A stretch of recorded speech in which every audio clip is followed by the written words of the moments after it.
Black Myth Wukong is a game based on the classical Chinese novel Journey to the West. The purpose of this video is only one, that is to help you who are not familiar with Wukong, especially non-Chinese gamers, to gain a thorough understanding and appreciation of the novel with just a little time while playing the game Black Myth Wukong. Journey to the West is a classical Chinese novel completed in the mid-16th century during the Ming Dynasty, and its author is generally believed to be Wu Qingyan, though this is disputed. Before talking about the story, I want to ask you a question. Are there a few books or stories that can represent your country, or region, ethnicity, or faith? Yes, we call such books and stories classics. For Chinese, Journey to the West is such a classic. The story of Journey to the West was not entirely fictional.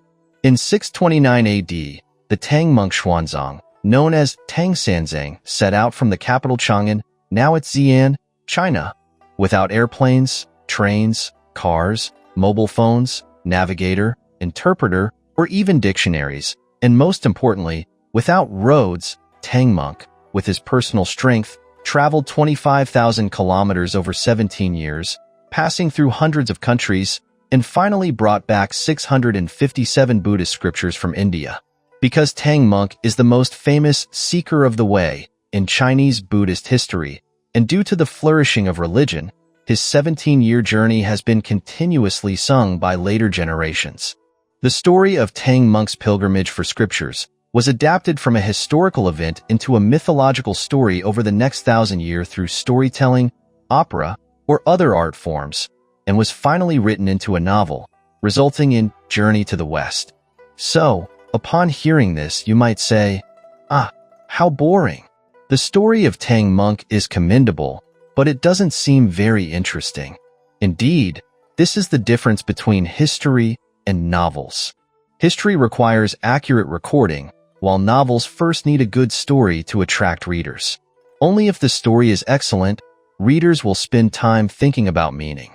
Therefore, Chinese artists have recreated the story of the Journey to the West. While retaining the ultimate goal of obtaining the Buddhist scriptures, they incorporated immortals and Buddhas into the story.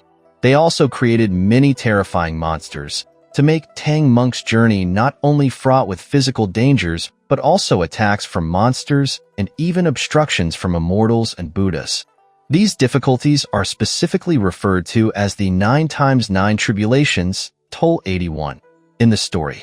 The physical challenges can be overcome with human strength and determination, but the threats from monsters and obstructions from immortals and Buddhas are beyond what an ordinary human like Tang Sanzang can overcome.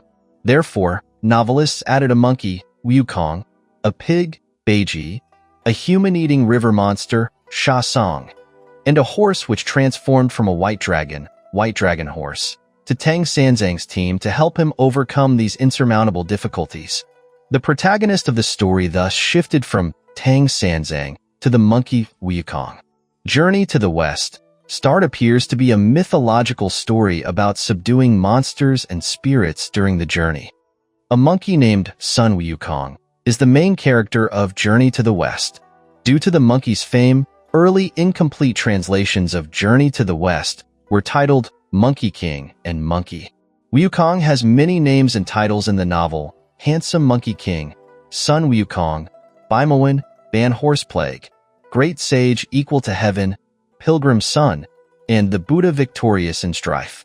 The world of Journey to the West is vertically divided into the human world, the heavenly palace, and the underworld, and horizontally into the 4 great continents: Eastern, Western, Southern Continent, Northern Continent. Wukong was born from a celestial stone on the Flowers and Fruit Mountain in the Eastern Continent. This stone absorbed the essence of heaven and earth until one day it cracked open, producing a stone egg, which then transformed into a stone monkey. Thus Wukong was born. There were many other monkeys on the mountain, but Wukong's birth was unique, and his thoughts and actions were different from the others. Wukong quickly became the king through his wisdom and strength, earning his first title, Handsome Monkey King. Typically, monkeys have an average lifespan of 20 to 30 years, but perhaps due to his stone birth, Wukong lived for over 300 years. One day, Wukong began to worry about the fact that life is finite and that kings of the underworld would eventually end his life. While Wukong was troubled by this, his subordinates told him that there are 3 types of beings in the world who do not die: Buddhas, immortals, and sages. Wukong then decided to find these beings to learn the method of immortality. Thus, Wukong set off from the eastern continent and embarked on a journey. He first traveled to the southern continent, it's representing China, for 8 or 9 years but found nothing. He then continued westward and finally reached the western continent. In a mountain called the Mountain of Mind and Heart, in the cave of the slanting moon and 3 stars, Wukong met the immortal, Patriarch Bajie. Patriarch Bajie accepted this stone monkey as his disciple and gave him the surname Sun and the name Wukong. Thus, he obtained the most well-known name, Sun Wukong. After becoming Patriarch Bajie's disciple, Wukong learned the way of immortality, the 72 transformations, and the cloud somersault through continuous practice. However, one day, Wukong showed off his skills in front of others, and Patriarch Bajie used this as an excuse to expel Wukong, and instructing him not to tell anyone that he was Patriarch Bajie's disciple. With no choice, Wukong bid farewell to his master and returned to the Mountain of Flowers and Fruit. However, upon returning to the Flowers and Fruit Mountain, Wukong discovered that a monster named the Monstrous King of Havoc and Resting was trying to seize the monkeys' territory and had kidnapped many of them. Wukong quickly defeated that monster and rescued his fellow monkeys. From then on, Wukong continued to live happily with the monkeys. After the attack by the monstrous king, Wukong began to truly act like a king, ruling and managing the monkeys. He trained them in martial arts and formed an army. An army needs weapons, so Wukong went to the Aoli country to obtain weapons for his soldiers. Not only equip his monkey soldiers, but Wukong also decided to find a weapon suitable for himself. In the world of Journey to the West, there are 4 great continents and corresponding 4 great oceans in the east, west, south, and north. The ruler of the 4 great ocean is Dragon Kings, who possessed many powerful weapons and treasures. Wukong crossed the Iron Bridge under the Flowers and Fruit Mountain to reach the Dragon Palace in the Eastern Ocean. Initially, the Dragon King was unwilling to give Wukong any weapons or treasures, but fearing Wukong's immense power, he eventually gifted Wukong a beautiful and sturdy suit of armor and a large pillar that could stabilize the Eastern Ocean. This pillar could change size, so it was called the Compliant Golden Hooped Rod. This weapon became Wukong's exclusive weapon. With no more worries, Wukong, as the Handsome Monkey King, bestowed titles and ranks upon his monkey subordinates. When someone becomes powerful, friends naturally emerge. Thus, the Wukong made friends with many monsters and became sworn brothers with 7 of his closest monster friends. However, the happy times didn't last long. Although Wukong had learned the way of immortality from Patriarch Bajie, one day his soul was forcibly taken to the underworld by its staff while he was asleep. In the world of Journey to the West, every being's lifespan is recorded in a book called the Register of Births and Deaths. Wukong was captured because his lifespan was written in this register. Furious Wukong used his great strength to defeat the underworld's guardians and, in front of the king of underworld, Wukong deleted the lifespan's record of himself and his monkey subordinates in that register, then ensuring their lives were no longer controlled by the underworld. In the world of Journey to the West, the Lord of World is the Jade Emperor, who resides in the Heavenly Palace. In the Heavenly Palace, besides the Jade Emperor, there are so many immortals who Wukong initially sought for. All the immortals in world are subjects of the Jade Emperor. Because the Dragon King of the Eastern Ocean and the King of the Underworld were attacked and plundered by Wukong, they reported his violent actions to the Jade Emperor. The Jade Emperor was very angry, but was not a lord who only conquered through violence.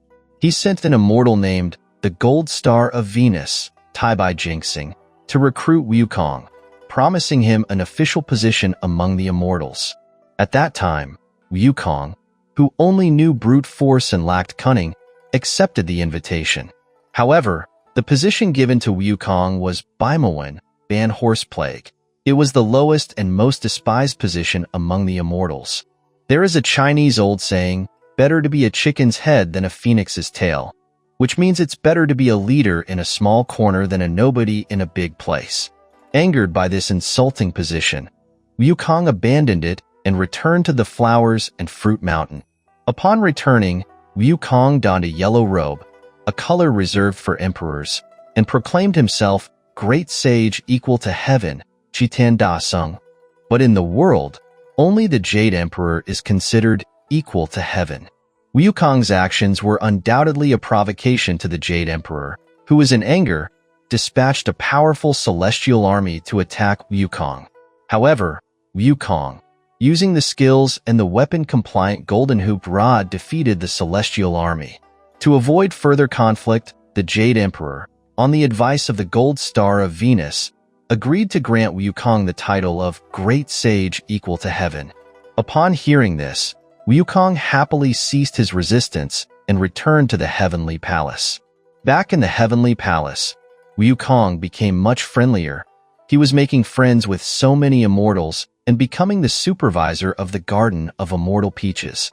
Despite the impressive title, Wukong's actual power was just so-so. Previously, as the Baimawen, Wukong's job was to take care of horses, and now his job was to manage the peaches. Although monkeys are omnivorous and can eat a variety type of foods, ancient Chinese people generally believed that monkeys liked peaches. As a stone monkey, Wukong couldn't resist the temptation of the peaches and secretly ate many of them. However, the peaches in the Heavenly Palace were not ordinary peaches. They had magical effects. Eating small peaches could make one an entry-level immortal, medium peaches could grant immortality, and large peaches could make one's lifespan as long as heaven and earth. Greedy Wukong ate all the ripe large-sized peaches, causing a major disaster. Incidentally, eating thousands of large peaches greatly enhanced Wukong's strength and longevity, setting the stage for future events. The Heavenly Palace started to grow peaches because it will hold the Grand Festival of Immortal Peaches, it hosted by the Jade Emperor's wife, the Lady Queen Mother. Almost all immortals attended this grand festival, and the peaches were the main reward, used to extend the lifespans of them, which is why Immortal could live forever. The Lady Queen Mother sent 7 immortal maidens to pick peaches. In a conversation with the maidens, Wukong learned that almost all immortals were invited to the banquet of the festival, but he was not. Realizing he had been deceived by the Jade Emperor again, Wukong, despite his title, received no respect from the Jade Emperor and wasn't invited to the festival. In retaliation, the angry Wukong completely disrupted the banquet. Having already eaten many peaches, he went further by consuming all the food and wine at the banquet and even ate the precious elixirs of the second most powerful immortal in the Heavenly Palace, Taishang Laojun, Laozi. These elixirs greatly enhanced Wukong's abilities, making him even stronger. Finally, Wukong returned to the Flower and Fruit Mountain. Upon learning of Wukong's crimes, the Jade Emperor ordered the Celestial Army to attack Wukong again, but no one could defeat him. The Jade Emperor then sent for a special immortals named Erlang God to assist in the battle. Both Erlang God and Wukong were powerful, but Erlang God's combat wisdom and experience surpassed Wukong's. With the help of Taishang Laojuan's sneak attack, Wukong was eventually defeated and captured. Although captured, Wukong's body had been strengthened by the immortals' peaches, elixirs, and celestial wine, making him invulnerable. Unable to kill him, the Jade Emperor, on Taishang Laojuan's advice, agreed to place Wukong in Laojuan's alchemy furnace, hoping to burn him to ashes with the fiercest flames. After 49 days, the immortals believed Wukong had become nothing, but when the furnace was opened, Wukong emerged unscathed and had gained the powerful ability of fiery eyes and diamond pupils. Facing an even stronger Wukong, the Jade Emperor had no way to defeat him. The Jade Emperor became the ruler of the Heavenly Palace because he was one of the earliest one, but not the most powerful one. Unable to stop Wukong's attacks, the Jade Emperor sent for the Buddha from the Spirit Mountain. The Buddha quickly arrived at the heavenly palace. He is the most powerful figure in the novel Journey to the West. He extended his palm, which grew large and heavily pressed down on Wukong. The 5 fingers transformed into a mountain called Five-Phase Mountain, trapping Wukong underneath, effectively sentencing him to life imprisonment. This is the story of Wukong before that start of Journey to the West. Okay, don't forget what I mentioned earlier. The core of the story is about obtaining the Buddhist scriptures. To integrate Wukong's story with the story of Tang Sanzang's journey, the novel uses 5 chapters to tell the story of Sun Wukong's master, Tang Sanzang, and his junior disciples Zhu Bajie and Sha Monk, and the White Dragon Horse. After Wukong was trapped under the 5-phase mountain, on a certain Ulambana festival, the Buddha said on the southern continent called Jambudvipa, it presents ancient China. Their people were greedy, lustful, belligerent, and fond of killing. Therefore, he hoped that someone who believed in Buddhism could obtain the scriptures to enlighten and educate the ignorant people of Jambudvipa. The Buddha's disciple, Bodhisattva Guanyin, accepted this task and immediately set out to find someone who could obtain the scriptures. Bodhisattva Guanyin first found Sha Monk in the flowing sand river. Sha Monk, was once an immortal called the Great Curtain-Raising Captain. However, during the festival of Immortal Peach, he accidentally broke the Jade Emperor's beloved crystal chalice. The Jade Emperor was extremely angry and stripped his immortal status, banishing him to the mortal human world to become a terrifying man-eating monster. Bodhisattva Guanyin told him to stop and wait for a scripture seeker to come, becoming a member and guardian of the scripture-seeking team to atone for his sins. Finally, Bodhisattva gave him the name Sha Monk. Next, Bodhisattva Guanyin found Zhu Bajie on Fulling Mountain. Bajie was once the Marshal of Heavenly Reed in charge of the Heavenly Navy. However, also during the festival of Immortal Peach, Bajie got drunk and tried to flirt with the Moon Palace's maiden, Chang'e. He violated the laws of the Heavenly Palace. Therefore, Bajie was also stripped of his immortal status by the Jade Emperor and banished to the mortal human world to become a pig monster. Bodhisattva Guanyin similarly told his to stop and wait for a scripture seeker to come, becoming a member and guardian of the scripture-seeking team to atone for his sins. Finally, Bodhisattva gave him the name Zhu. Additionally, during the journey, Bodhisattva Guanyin encountered the third prince of the Dragon King of the Western Ocean, Little White Dragon. White Dragon had burned the pearl bestowed by the Jade Emperor, violating the laws of the Heavenly Palace.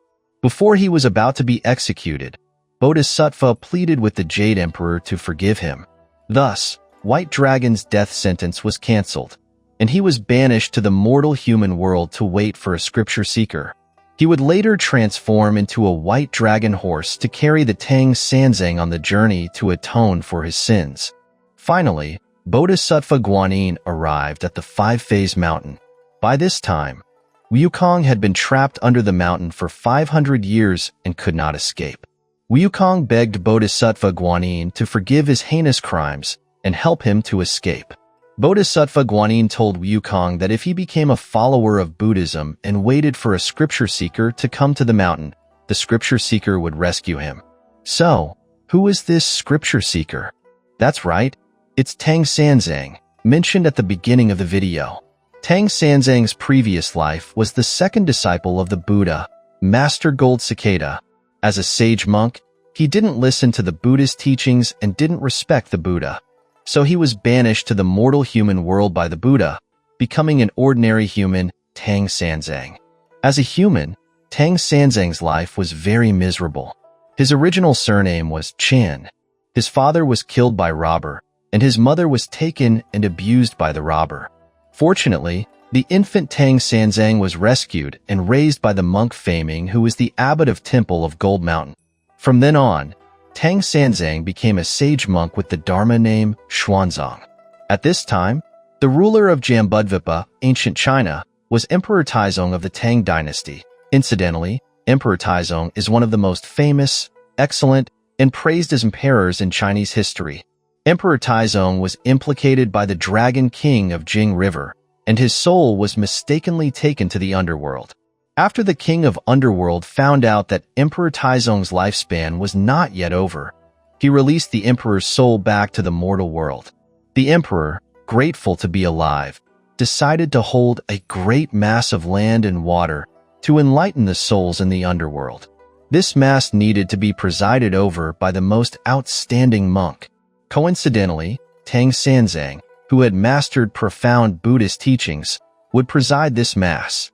However, the mass didn't go well. Bodhisattva Guanyin, who was searching for a scripture seeker, suddenly appeared. She and he is the most famous and respected bodhisattva in Chinese traditional culture. She told the emperor that the current Buddhist teachings in China were Hinayana Buddhism, which could only help oneself but not others. Only the Mahayana Buddhism from the India could help others escape suffering. As the person in charge of the mass, Tang Sanzang bravely stood up.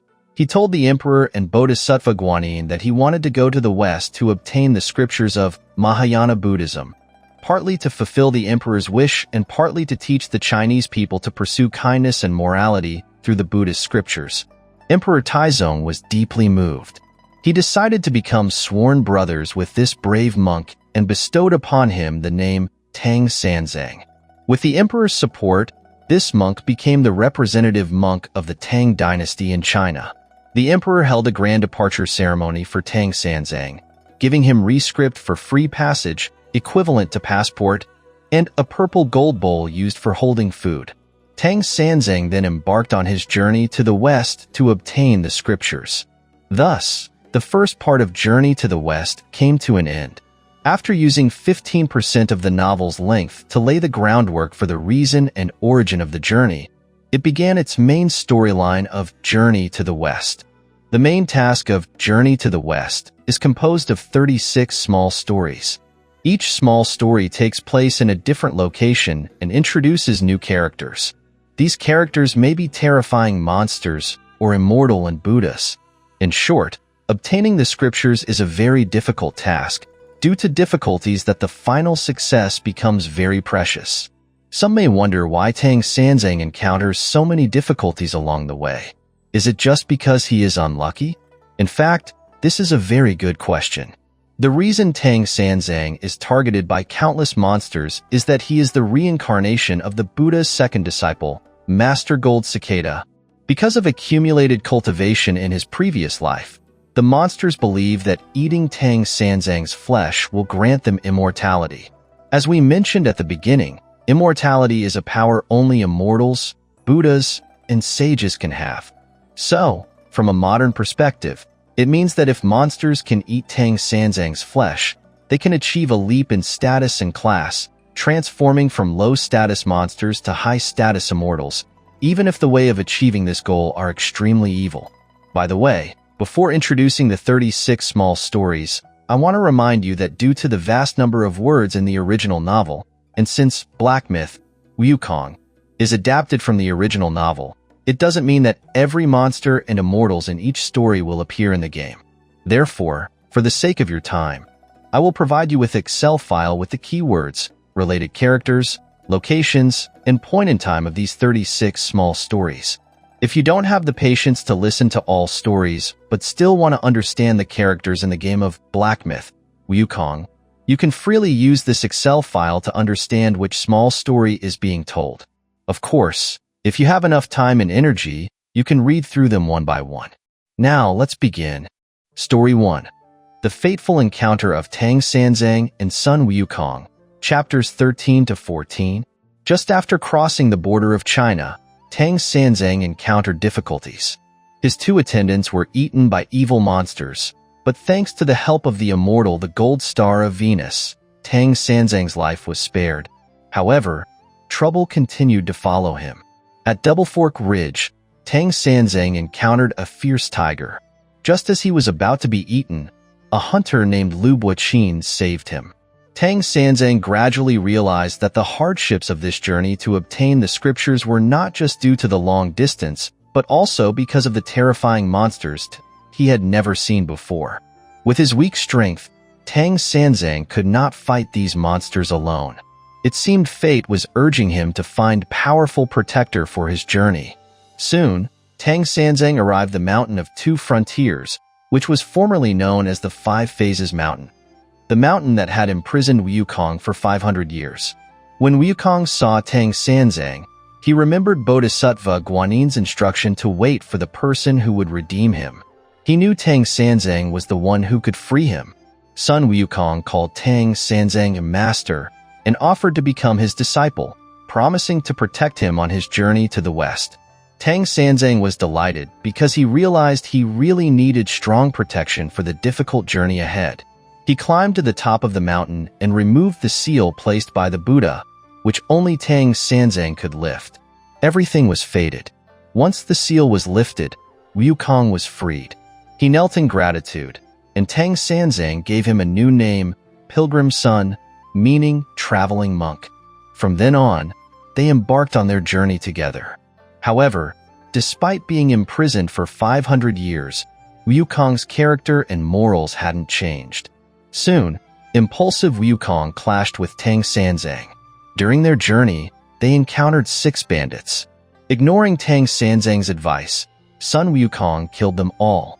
Tang Sanzang was furious, not only because Wukong disobeyed him but also because, as a newly traveler, he still had many naive fantasies. Moreover, as a Buddhist, Tang Sanzang viewed killing as a grave sin. They argued, and Wukong, who had never been scolded so harshly, even by his master Bodhi Patriarch, decided to abandon the journey. On his way back, Wukong's old friend, the Dragon King of the East Ocean, advised him not to give up because he had made a promise. Calming down, Sun Wukong realized the Dragon King was right and decided to return and apologize to Tang Sanzang. Observing Tang Sanzang's difficulties, Bodhisattva Guanin disguised herself as an old woman and gave Tang Sanzang a gold hat, a gold fillet, and a spell called Tight Fillet Spell. When Wukong returned, Tang Sanzang tricked him into wearing the gold hat and recited the Tight Fillet Spell, causing Wukong immense pain. He could no longer disobey Tang Sanzang's orders. Bodhisattva Guanin then appeared and explained the reason. From then on, Wukong had a crucial magical item. Unlike his weapon, compliant golden hooped rod, the gold fillet was a restraint. Wukong realized he had no choice. His freedom was conditional. Nevertheless, this conditional freedom was better than being trapped under mountain. Story 2. The Joining of the Little White Dragon and Cassock Theft Incident, Chapters 15 to 17. When the team arrived at Eagle Grief Stream in Serpent Coil Mountain, a white dragon suddenly appeared and ate the horse that Tang Sanzang was initially riding. Wukong fought with the white dragon, who couldn't withstand Wukong's attacks and turned into a snake to hide. Unable to find the white dragon, Wukong sought help from Bodhisattva Guanin, because she and he is the overall in charge of the journey to the west. Bodhisattva Guanin came to Eagle Grief Stream and told the white dragon that Tang Sanzang was the person he was destined to wait for. However, due to he had eaten Tang Sanzang's horse. To atone for his sin, Bodhisattva Guanin transformed the white dragon into a horse to carry Tang Sanzang. The team then arrived at a Buddhist temple called Guanin Chan Hall. The abbot of this temple, the Golden Pool Elder, had many precious treasures. His boasting provoked Wukong, who then showed off Tang Sanzang's precious cassock. This cassock is the highest grade robe for monks, aroused Elder's greed, and he planned to burn Tang Sanzang and Wukong at night to seize the cassock. Clever Wukong learned of his plan and used the fire-preventing circle shield to protect Tang Sanzang. Initially, the fire was meant to burn only the house where Tang Sanzang was staying, but after ensuring Tang Sanzang's safety, Wukong made the wind to spread the fire, burning down the entire hall, and the Golden Pool Elder was burned to death. However, the fire attracted a third party, a black bear spirit, who took advantage of the chaos to steal the cassock. Upon discovering the theft, Wukong tried to retrieve the cassock by force, but the black bear spirit hid again.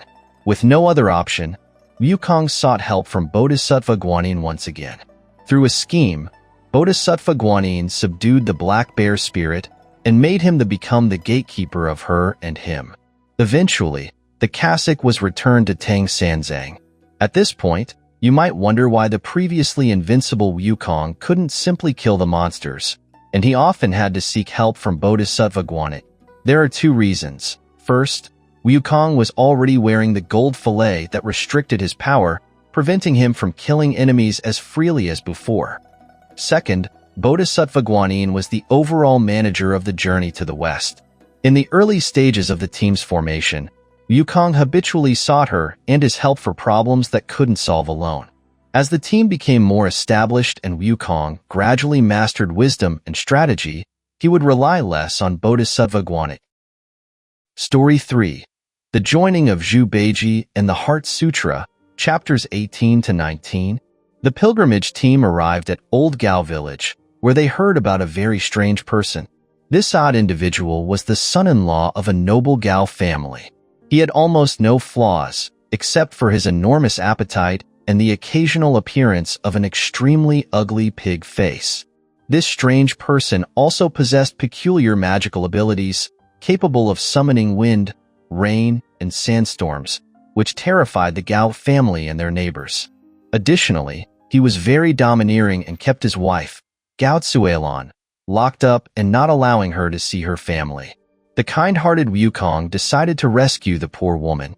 He went to Cloudy Path's cave on Fulling Mountain and discovered that this strange person was actually a pig monster. Wukong then transformed into Gao Tsuelon to deceive the pig, eventually defeated him. From this point, we can see that Wukong's battles no longer relied solely on force, but also on strategy and wisdom.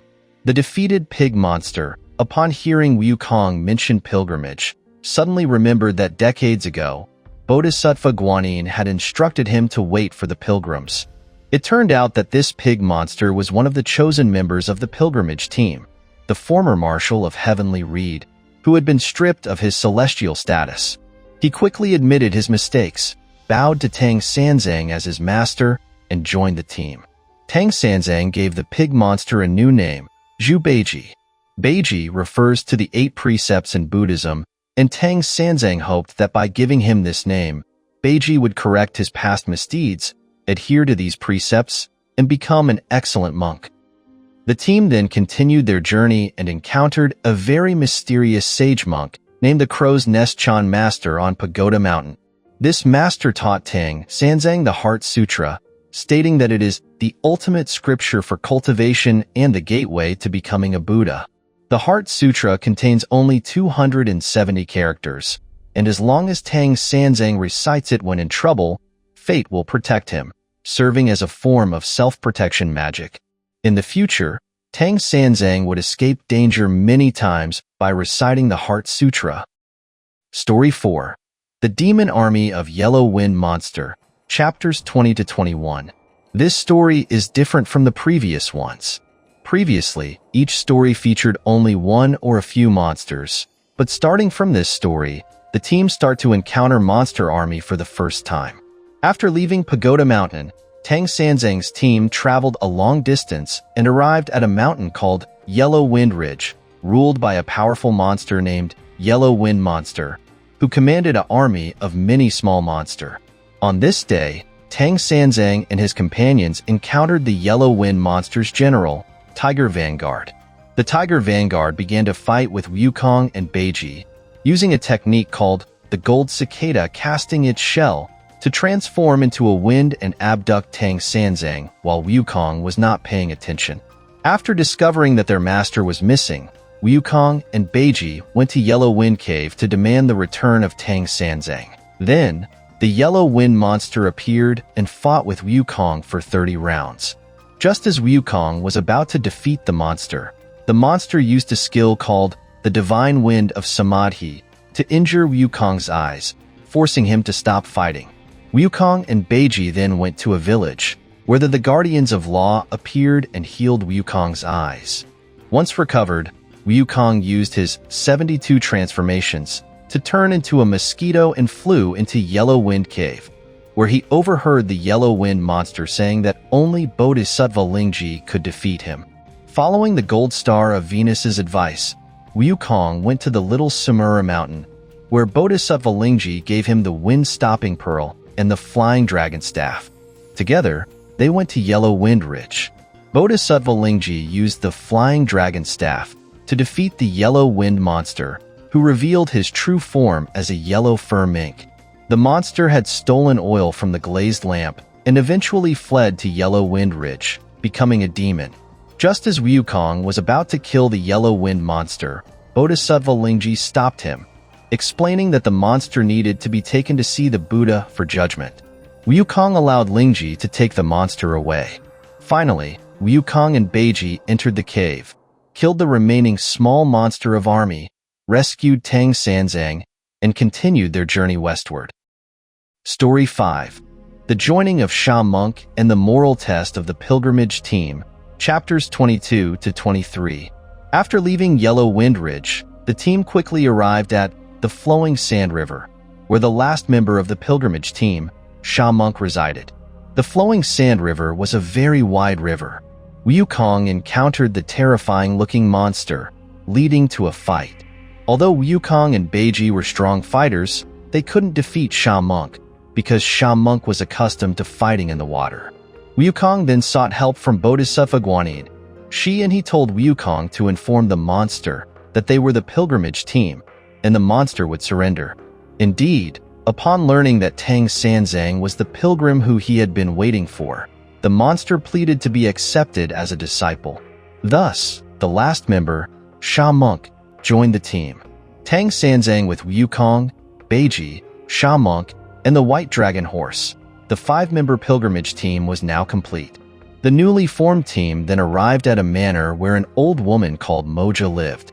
Her husband had recently passed away, and she had 3 young and beautiful daughters. Although they had wealth and property, there were no men in the family. The old woman and her daughters, totaling 4 people, hoped that the 4 of the pilgrimage team, excluding the White Dragon Horse, would abandon their mission and marry them, promising endless joy and wealth for the rest of their lives.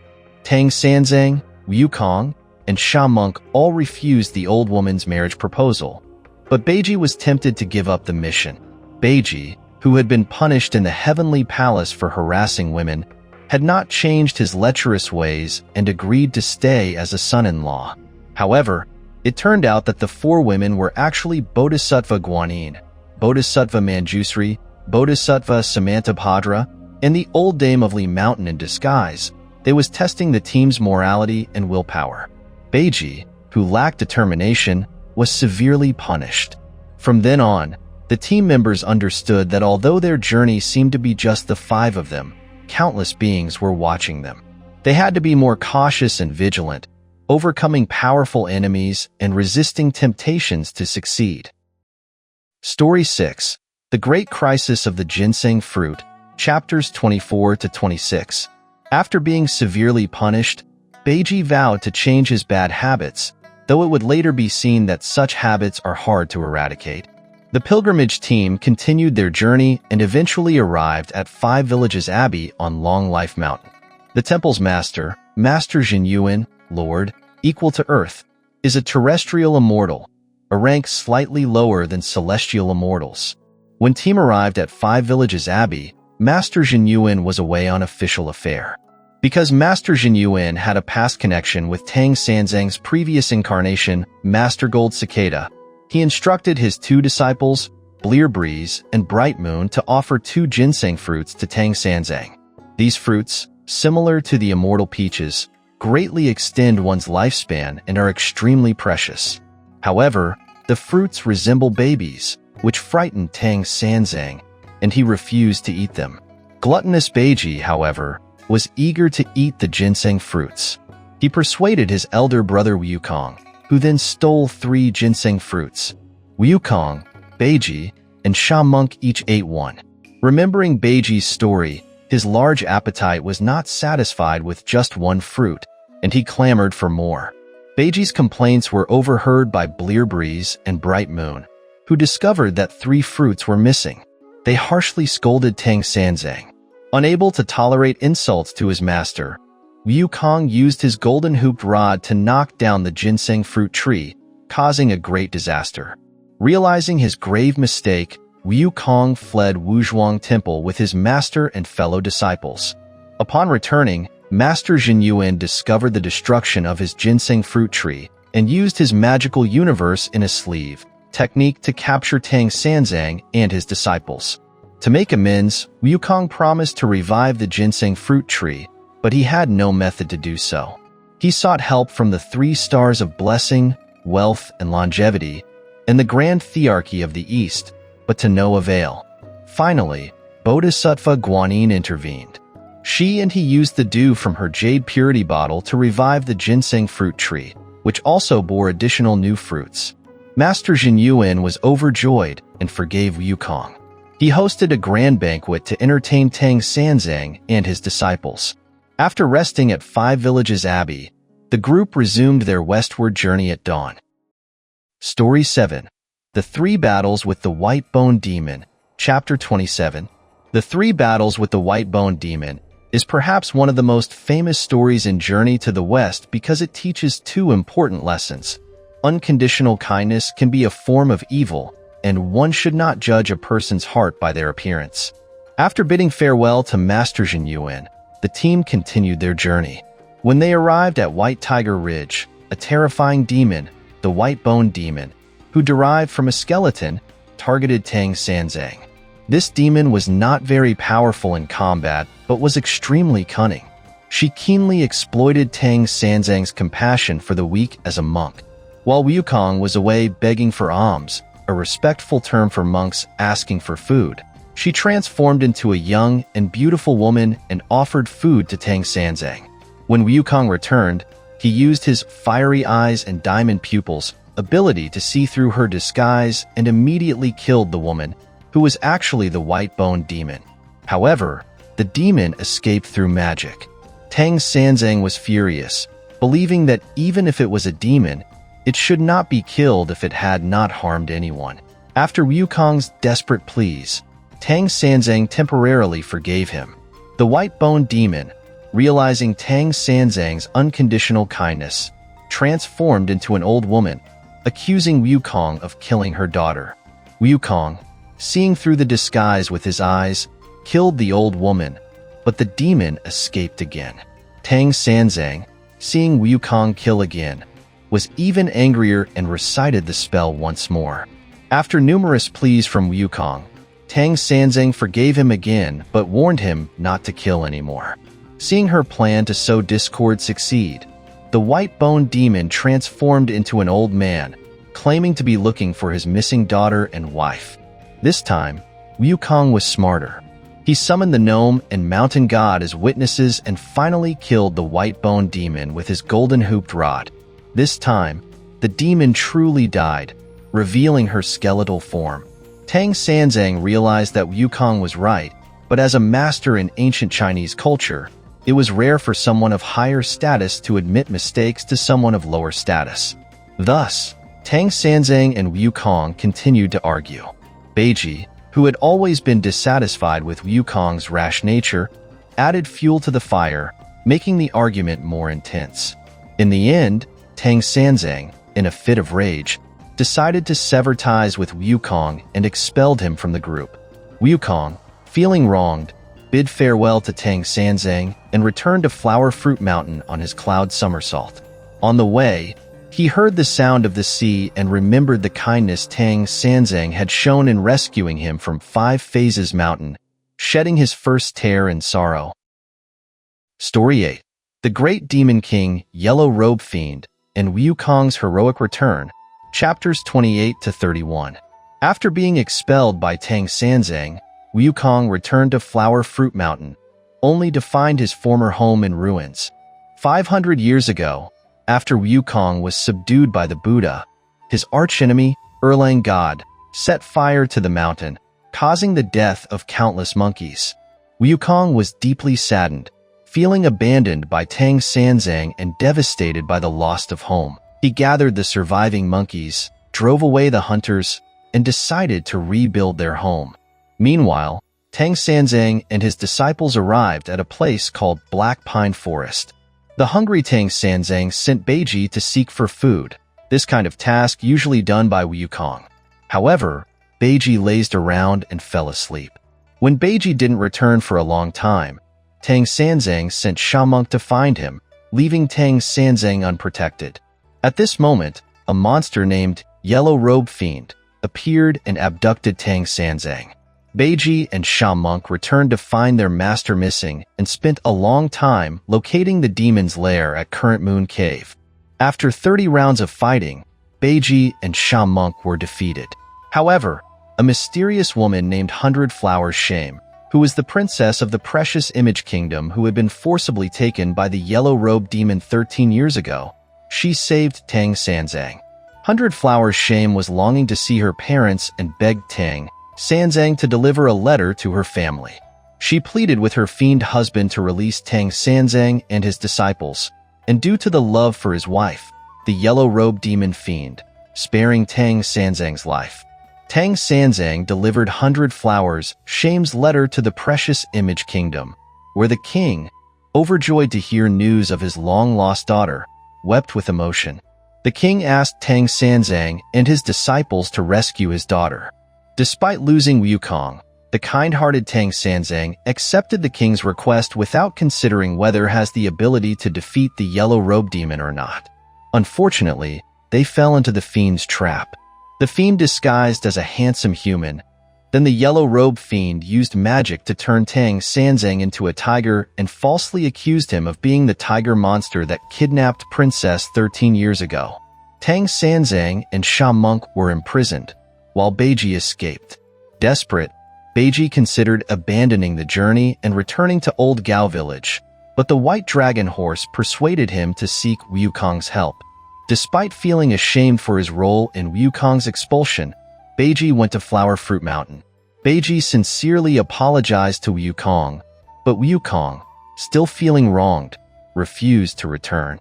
Pigsy then used reverse psychology, claiming that the Yellow Robe Fiend not only captured Tang Sanzang but also looked down on Wukong, suggesting that Wukong was afraid of him. This gave Wukong a reason to return and rescue his master. Wukong first rescued Sha Monk, then disguised himself as Hundred Flowers Shame to steal the fiend's magical weapon. The Yellow Robe Fiend was originally the celestial immortal Revdi, the Woodwolf Star, who had turned into a fiend out of lust. The Jade Emperor, feeling partly responsible, ordered the celestial mortals to assist Wukong in capturing Fiend. With their help, Wukong defeated the Yellow Robe Fiend and rescued Tang Sanzang. This time, Tang Sanzang realized his mistake, and Wukong rejoined the team. Through resolving this conflict, Tang Sanzang and his disciples strengthened their bond. Story 9. The Battle of Wits at Level Top Mountain, Chapter 32 to 35. The team continued their journey and eventually reached Level Top Mountain. 5 quarters disguised as a woodcutter secretly informed Wukong that 2 great monsters, Great King Golden Horn and Great King Silver Horn, lived on this mountain and intended to eat Tang Sanzang. Wukong, now wiser and more mature from past conflicts, decided not to tell his master about the monsters to avoid scaring him. To locate the monsters, Wukong sent Bajie ahead as a scout, who was promptly captured. Confirming the monsters' location, Wukong prepared to face them cautiously. Great King Silverhorn disguised himself as an old man to deceive Tang Sanzang, but Wukong, using his fiery eyes, saw through the disguise. Remembering the White Bone Demon incident, Wukong cleverly let Tang Sanzang walk ahead, planning to kill the monster without his master's knowledge. However, the demon was very powerful and used the Mount Tai Crushing spell to trap Wukong under a mountain. This was Wukong's weakness, as he had been subdued by the Buddha 500 years ago. Taking advantage of Wukong's entrapment, the monster captured Tang Sanzang and Sha Monk to take them to his cave. He then ordered his minions Sly Devil and Wily Worm to use the magical treasures Purple Gold Red Gourd and Sheep Fat Jade Purity Bottle to kill Wukong. The loud noise of Wukong being trapped alerted the gnome, who quickly rescued him. Just as Wukong was about to question them about the monster's strength, the 2 minions appeared with the magical treasures want to kill Wukong. Wukong transformed into an old Taoist and cunningly tricked the minions to obtain their treasures, then escaped triumphantly. This story marks the beginning of Wukong's growth, showing that he had learned to use wisdom instead of only force to fight. This is one of the highlights of him, which also serves as a chronicle of Wukong's growth. Continuing the story, after obtaining the 2 treasures, Wukong transformed into a fly and followed the minions. Through their conversation, he learned that 2 Monster King had 3 more treasures. The 7-star sword and the palm leaf fan were with them, while the golden rope was with their mother, the old madam. Great King Golden Horn sent the 2 newly minions to fetch their mother for help. On the way, Wukong killed the old madam, who turned out to be a 9-tailed fox spirit, and took treasure the golden rope.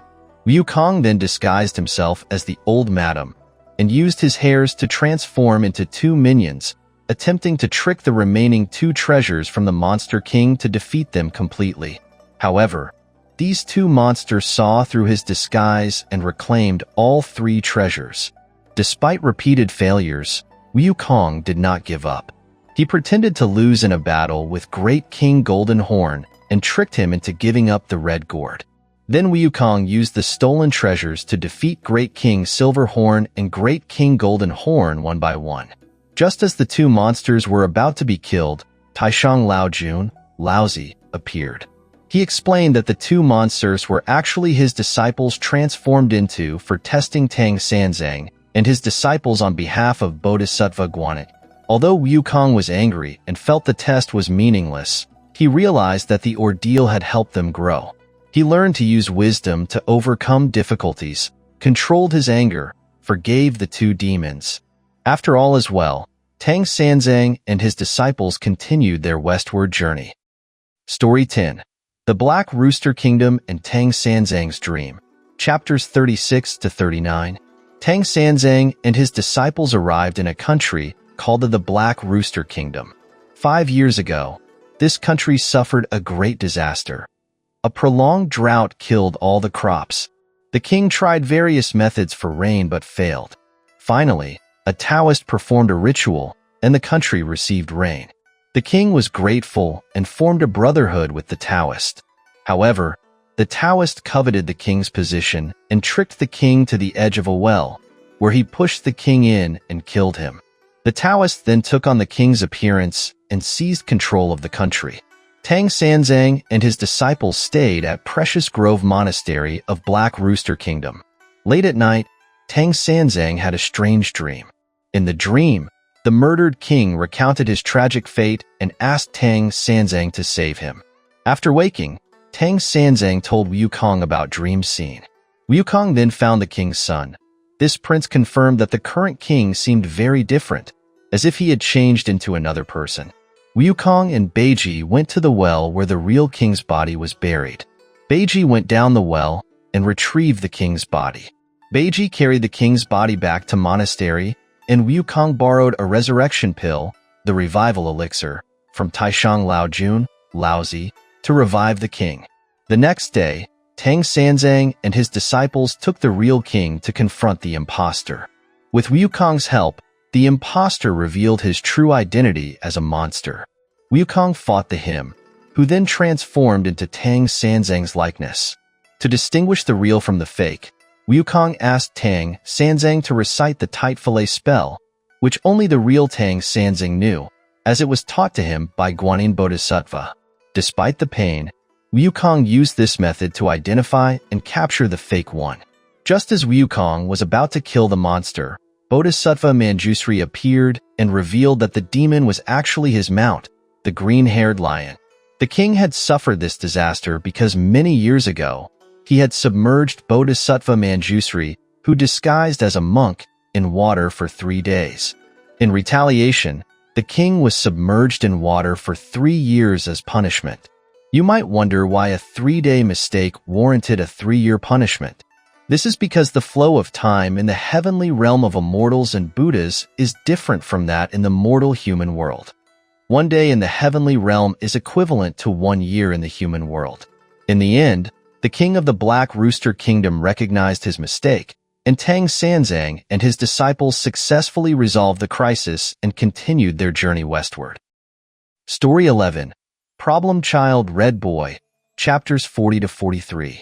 After leaving the Black Rooster Kingdom, Tang Sanzang and his disciples arrived at Allhead Peak, where they encountered Red Boy, the son of the Bull Demon King and Princess Iron Fan.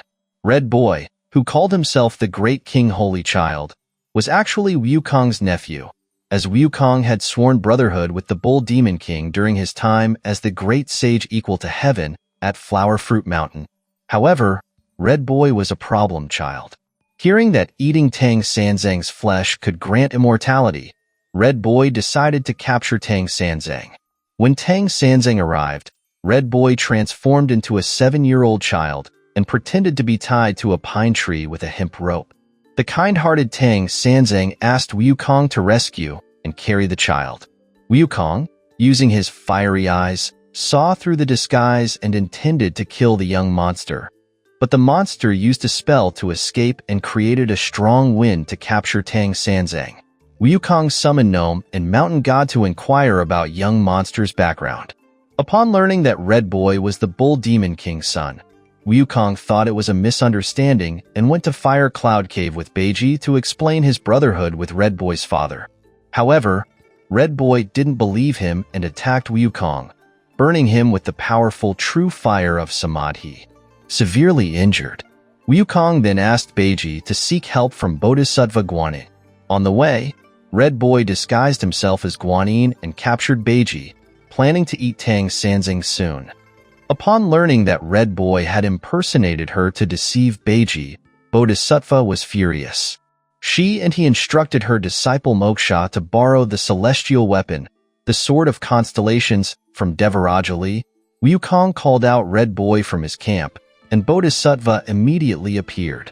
Red Boy attacked Bodhisattva with his weapon, but Bodhisattva transformed into a golden light and ascended to the sky, leaving behind a lotus platform. After all, Red Boy was still child. Curious Red Boy sat on the lotus platform. He was firmly trapped by the Sword of Constellations. Despite begging for mercy, Red Boy continued to attack Bodhisattva, but was eventually subdued by her and his golden fillet, just like Wukong's fillet. Red Boy admitted his mistakes and decided to stop being a monster and promised to a good child. Why Red Boy became a problem child will be explained in later story. Eventually, he became Bodhisattva Guanyin's disciple. Wukong successfully rescued Tang Sanzang and team continued their journey westward. Story 12. The Alligator Monster of the Black Water River, Chapter 43. One day, Tang Sanzang and his disciples arrived at the Black River in Hengyang Ravine. They found the river water to be black and turbulent. While they were discussing how to cross the river, a boatman came rowing a small boat.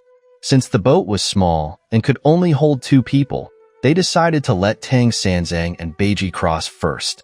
However, when the boat reached the middle of the river, a strong wind suddenly blew, and the boat sank in 2. It turned out that the boatman was actually the demon Iguana Dragon. Iguana Dragon is an ancient term for a giant Chinese alligator, the Yangtze alligator. The demon captured Tang Sanzang and Bajie and took them to his underwater residence. When Wukong and Sha Monk discovered that their master had been captured by the monster, Sha Monk, who was skilled in underwater combat, fought fiercely with the monster for 30 rounds but couldn't win. He then pretended to be defeated and fled, hoping to lure the monster out of the water so that Wukong could defeat him. However, the monster didn't chase after Sha Monk, but instead invited the Dragon King to come and eat Tang Sanzang's flesh. Sha Monk reported the situation to Wukong. At this moment, the former host of the Black River, the River God, appeared. He told Wukong that the monster Iguana Dragon was the nephew of the Dragon King of the West Ocean and had seized the River God's residence and position by force. Upon learning this, Sun Wukong immediately went to the Dragon Palace of the West Ocean and informed the Dragon King of his nephew's misdeeds. The Dragon King then sent his son, Crown Prince Amoang, to the Black River to assist Wukong. Crown Prince Amoang first tried to persuade Iguana Dragon to surrender, but Iguana Dragon refused and began to fight with Amoang. Finally, Amoang defeated Iguana Dragon and brought him before Wukong.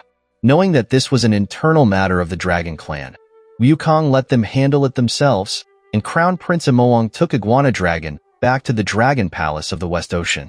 After Iguana Dragon was captured, Sha Monk and the River God rescued Tang Sanzang and Bajie and brought them to the shore. The River God regained his residence and control over the Black River. To express his gratitude, he used his magic to block the river water, causing the riverbed to dry up and form a road. Thus, Tang Sanzang and his disciples, with the help of the River God, successfully crossed the river and continued their westward journey. Although the battle in this story is exciting, the focus of the plot is on the change in Wukong's attitude towards monster at the end of the story.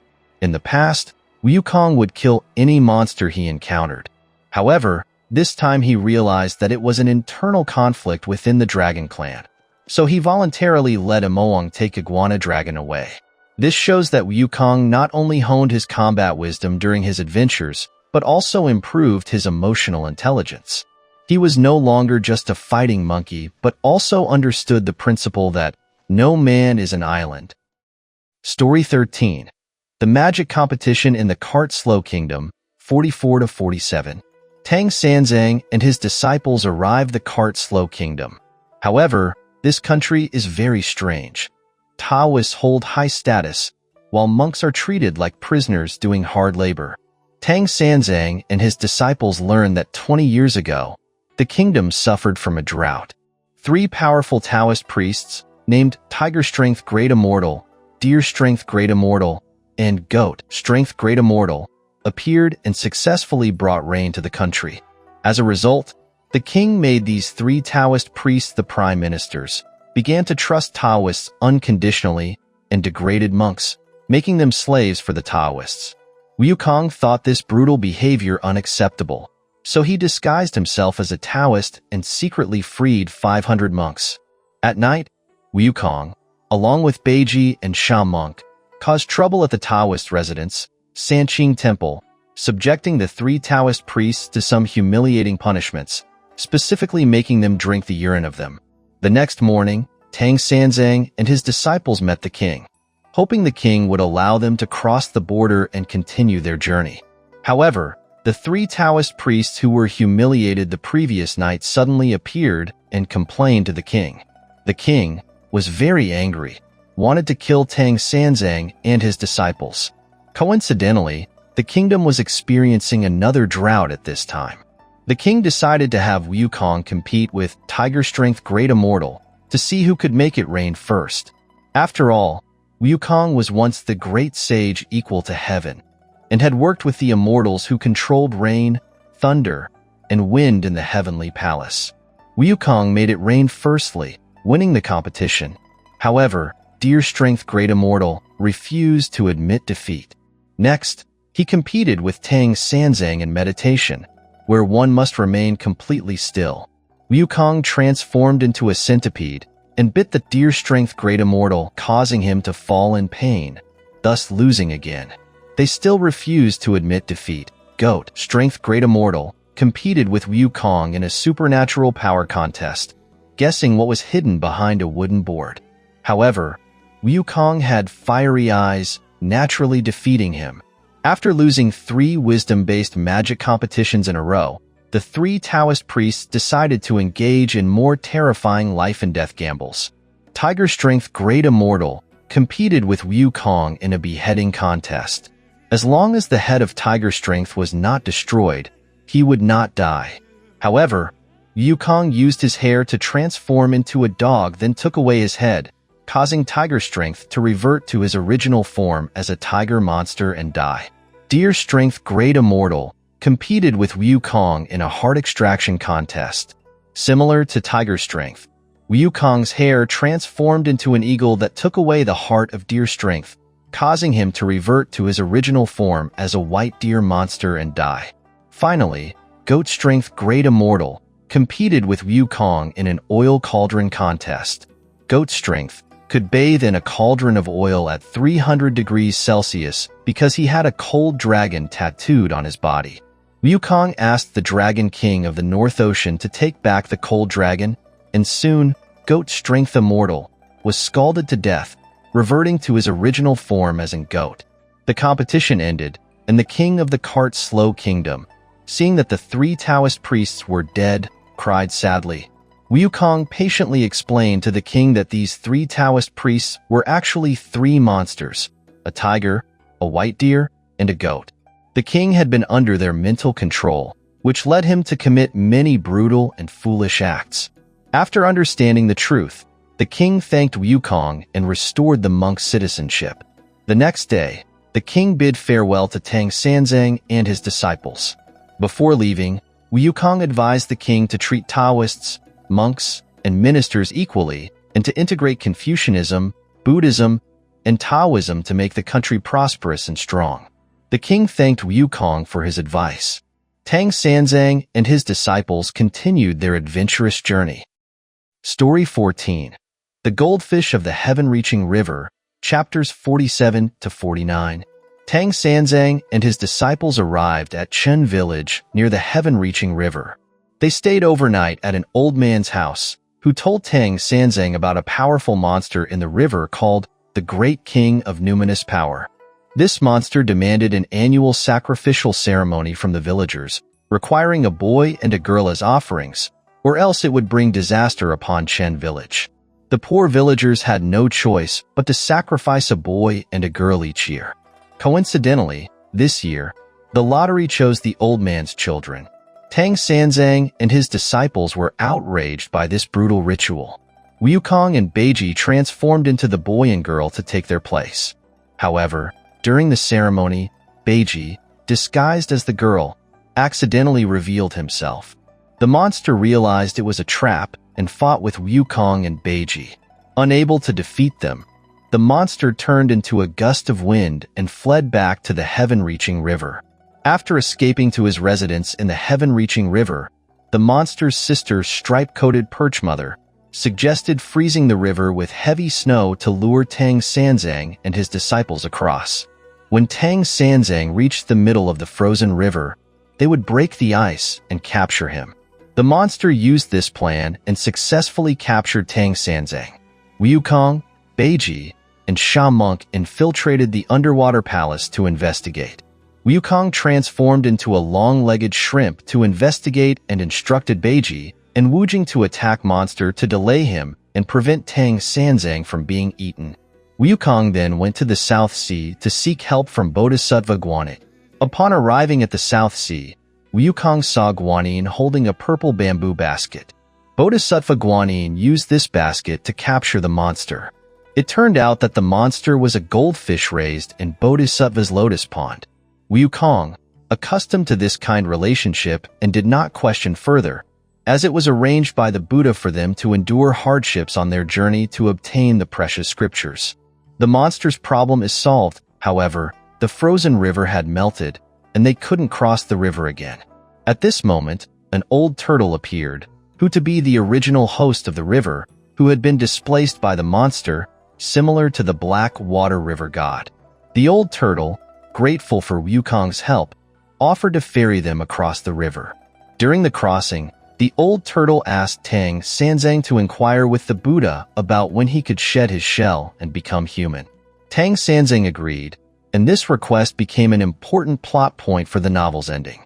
After Tang Sanzang and his disciples left, the villagers of Qian built a temple to thank them for their kindness. Story 15. The Green Buffalo Monster and the Highlights of the Celestial Immortal, chapters 50 to 52. At this point, the story of the novel is halfway through. This story marks a crucial turning point in Wukong's relationship with the Immortal. In the past, Wukong disrupted the festival of Immortal Peach in heaven and injured many immortals, making their relationship like temporary friends, eternal enemies. However, in this crisis, not only did countless gods come to help, but their relationships were greatly repaired. Wukong also realized that the immortals had a good side. One day, Tang Sanzang and his disciples arrived at Golden Helmet Mountain. The roads in the mountain were extremely dangerous and difficult to traverse. Experienced Wukong believed that such an environment must harbor a terrifying monster. Before going to seek for alms, Wukong drew a circle on the ground to protect Tang Sanzang, telling him that as long as he did not leave the circle, he would not be captured by any monster. After giving these instructions, Wukong left. Wukong was right. The monster in the mountain, the great king one-horned buffalo, had long wanted to eat Tang Sanzang's flesh. He created a magnificent building to lure Tang Sanzang out of the circle. Bajie also encouraged Tang Sanzang to leave the circle to see the building. Out of curiosity, Tang Sanzang followed Bajie's suggestion and stepped out of the circle, only to be captured by the Monster King. When Wukong returned from seeking for alms, he found that Tang Sanzang were missing and realized that he had been captured by a monster again. Guided by the mountain god and gnome, Wukong found the Monster King's camp and fought him. But Wukong's weapon, compliant golden hooped rod, was taken by the monster's magical snare. Strangely, the monster seemed to know Wukong from 500 years ago, leading Wukong to believe that the monster must be from the celestial palace in heaven, as he had been in there 500 years ago. Wukong went to heaven to verify with the Jade Emperor, but the Jade Emperor found that no immortals had left. He then sent Devarajali the pagoda bearer and his son Nada, along with 2 squires of Thunder, to help Wukong attack the monster, but their weapons were also taken by the monster's magical snare. Following Devarajali's advice, Wukong invited the Star of Fiery Virtue and the Star of Water Virtue to attack the magical ring with fire and water, but they also failed. Finally, the Immortals suggested that Wukong should seek help from Buddha. Buddha gave him 18 golden elixir and sent Arhats to help Wukong attack the monster, but they also failed, and the golden pills were taken by the magical ring. However, Buddha had hinted that if the golden elixir were taken, Wukong should seek help from Taishang Laojun, Laozi, that subtly indicating that the monster was related to Laozi. Wukong then went back to heaven to find Laozi. As mentioned earlier, the flow of time in heaven is different from that on the human world. One day in heaven is equivalent to a year on human world. Therefore, Taishang Laojun had just discovered that his mount, the green buffalo, was missing, and that green buffalo had stolen his magical ring, the diamond snare, Vajra bracelet, which the monster used to take weapons. Laozi and Wukong went back to Golden Helmet Mountain, retrieved the monster's magical snare. The green buffalo, seeing its master Laozi, dared not fight anymore and reverted to its original form. Laozi rode the buffalo back to the celestial palace. Wukong and the gods retrieved their weapons and rescued Tang Sanzang and other disciples. With this crisis resolved, Tang Sanzang and his disciples continued their adventurous journey. Story 16. Male Pregnancy in the Country of Women, Chapters 53 to 54. Tang Sanzang and his disciples continued their westward journey and arrived at the border of the women state of Western Liang, a magical country inhabited only by women. On their way, they encountered a small river. Tang Sanzang, feeling thirsty, asked Bajie to fetch some water. Both Tang Sanzang and Bajie drank the water, but an hour later, they experienced abdominal pain and their bellies swelled. They later learned that the river was called the Child and Mother River, and anyone who drank from it would become pregnant and give birth. This was the reason why the women's state of Western Liang, despite having only women, could independently produce children. Seeing Tang Sanzang and Bajie in great pain, Wukong learned that they needed water from the abortion stream on Male Undoing Mountain to terminate the pregnancy. Wukong and Sha Monk went to fetch the water and encountered a small demon named True Immortal Compliant. This monster was the uncle of the problem child, Red Boy. This monster believed that Red Boy had been harmed by Wukong, so he fought with him. Eventually, the monster was defeated, and Sha Monk quickly fetched the stream water to save Tang Sanzang and Bajie, relieving them of their pregnancy. After recovering, Tang Sanzang and his disciples continued their journey and arrived at the capital of the women's state. The residents, having never seen men before, were very curious and came out in large numbers to see Tang Sanzang. The queen of the women's state, upon learning of Tang Sanzang's arrival, was attracted to his handsome appearance and excellent character. She may want to change the situation of having only women in the country, as the loss of the Child and Mother River meant the population could no longer continue, posing a hidden danger. Therefore, she wanted to make Tang Sanzang the king and marry him. To successfully pass through this country and continue their journey, Wukong suggested that Tang Sanzang pretend to agree to the marriage and then secretly leave the kingdom. After entering the palace, the queen prepared a pass permit and handed it to Wukong, allowing the disciples to continue the journey on behalf of Tang Sanzang.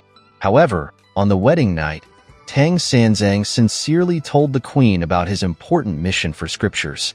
Although he was a monk, he had delicate feelings and understood the queen's sincere love.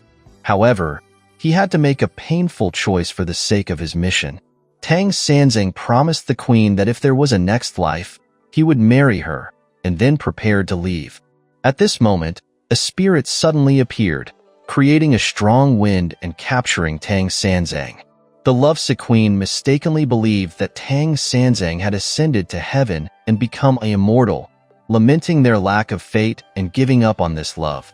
This love story, unfortunately, ended in tragedy. Story 17. The Scorpion Spirit Seduction, Chapter 55. The story follows the end of the previous story.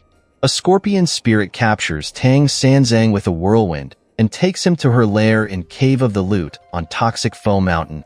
She initially pretends to respect Tang Sanzang, proposing marriage, but Tang Sanzang ignores her. She then provides some food with him, but he also refuses because of suspecting the food might be drugged. The scorpion spirit mocks him for previously drinking the water from the Child and Mother River, revealing she had been targeting Tang Sanzang for a while. Meanwhile, Sun Wukong and his companions track Tang Sanzang to Cave of the Lute. Sun Wukong transforms into a bee to investigate and finds the spirit seducing Tang Sanzang with obscene language. Then Wukong confronts the spirit but is injured by her poisonous stinger. At night, the spirit tries to seduce Tang Sanzang again, but he still resists. The spirit ties him up, believing he will eventually succumb to her charms. The next day, Wukong and Bajie challenge the spirit again, but Bajie is stung and retreats. In their time of need, Bodhisattva Guanyin appears disguised and reveals the spirit's true nature. She advises Wukong to seek help from the Star Lord Oriones, a rooster immortal, as roosters are natural enemies of scorpions. Wukong finds the Star Lord Oriones, who cures them of the poison and transforms into a giant rooster. The rooster's crowing kills the scorpion spirit. Sun Wukong thanks Mao Ri, rescues Tang Sanzang, burns down cave, and they continue their journey. Story 18. The True and False Monkey King, Chapters 56 to 58. Before introducing this story, I must remind you that the True and False Monkey King is one of the greatest mysteries in Journey to the West. Although the story seems simple on the surface, the secrets and truths hidden behind it have never been fully answered. Readers of the novel have debated its interpretation for hundreds of years, with many different perspectives. So if you have time, I highly recommend reading the original novel or watching the TV series if you have time. You might have different thoughts. After leaving the borders of the women's state of Western Liang, Wukong and his companions encounter a bandit group on the road. Wukong sees them trying to harm Tang Sanzang and kills two of the bandit leaders. However, Tang Sanzang, having forgotten past lessons, starts to blame Wukong for using violence because they are not monster but just human being. That night, they stay at an old man's house, whose son happens to be a member of the bandit group they encountered earlier.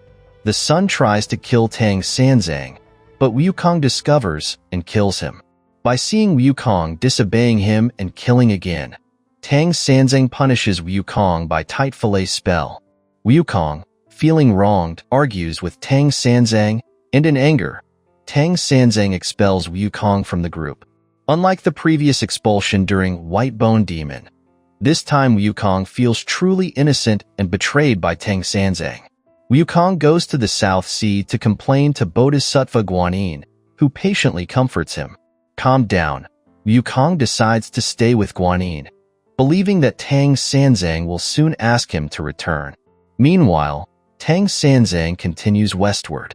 On the road, he sends Bajie to beg for food, but Bajie takes a long time to return, so Sha Monk goes to find him. While waiting alone, Tang Sanzang encounters a monkey identical to Wukong. But this monkey seems different. The fake Wukong pretends to apologize, but then attacks Tang Sanzang and steals their belongings. When Bajie and Sha Monk return, Tang Sanzang believes that it was Wukong attacked him out of revenge and sends Sha Monk to Flower Fruit Mountain to retrieve their belongings.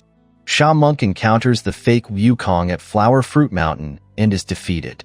He then goes to the South Sea to seek help from Bodhisattva Guanyin, where he meets the real Wukong. Sha Monk, thinking the Wukong in the South Sea and the one at Flower Fruit Mountain are the same, angrily accuses Wukong of violence. Bodhisattva Guanyin explains that Wukong has been with her the whole time and couldn't have attacked Tang Sanzang. To prove his innocence, the real Wukong returns to Flower Fruit Mountain with Sha Wujing to fight the fake Wukong. The two Wukongs fight, making it impossible for Sha Monk to distinguish between them. They go to Bodhisattva Guanyin, who cannot tell them apart. Then to the Jade Emperor, who uses the spirit-revealing mirror but still cannot distinguish them. They return to Tang Sanzang, who chants the tight fillet spell, but both Wukongs have gold fillet and feel the pain, making it impossible to tell them apart. They go to the underworld, where the 10 kings cannot distinguish them. Bodhisattva King Kitagarbha asks investigative hearing to identify them, but investigative hearing, though able to tell them apart, only says Buddha's law is boundless. Understanding his hint, Bodhisattva King Kitagarbha sends them to Buddha. Finally, Buddha reveals the fake Wukong as the 6-eared macaque and captures him with the golden alms bowl. The real Wukong then kills the fake one. Bodhisattva Guanyin then takes the real Wukong back to Tang Sanzang and explains that the attacker was the fake Wukong. With Guanyin's mediation, Tang Sanzang and Wukong reconcile, and Wukong rejoins the group, continuing their journey. Okay, do you find this story intriguing? Do you think there are hidden secrets behind the real Wukong and fake Wukong? Indeed, this story is very noteworthy. If you have time, I strongly recommend reading the original novel or watching the TV drama. Story 19. 3 Attempts to Borrow the Palm Leaf Fan, Chapters 59 to 61. Tang Sanzang and his disciples arrive at a place called the Mountain of Flames. Although it is autumn, the weather is extremely hot. Wukong finds this strange and asks the locals, who explain that the area is always hot due to the mountain with flames covering 400 kilometers. To continue westward, they must cross this mountain. Wukong that to pass through the Mountain of Flames, they need to borrow a fan called the Palm Leaf Fan from Raksasi, Princess Iron Fan in the Palm Leaf Cave on Jade Cloud Mountain. Wukong immediately sets off to borrow the fan. Upon reaching Jade Cloud Mountain, Wukong learns from a local woodcutter that Princess of Iron Fan is the wife of the mighty Bull Demon King. Although Wukong and the Bull Demon King are sworn brothers, Wukong had previously defeated their son, Red Boy, and injured the Bull Demon King's younger brother, True Immortal Compliant. Wukong worries that these past conflicts will make it difficult to borrow the fan, but the woodcutter advises him to focus on borrowing the fan without mentioning unnecessary details. Wukong goes to the Palm Leaf Cave to meet Princess of Iron Fan, but as he feared, she resents him for what happened to her son. Despite Wukong explaining that her son has become a disciple of Bodhisattva Guanyin, the longing for son fuels her resentment.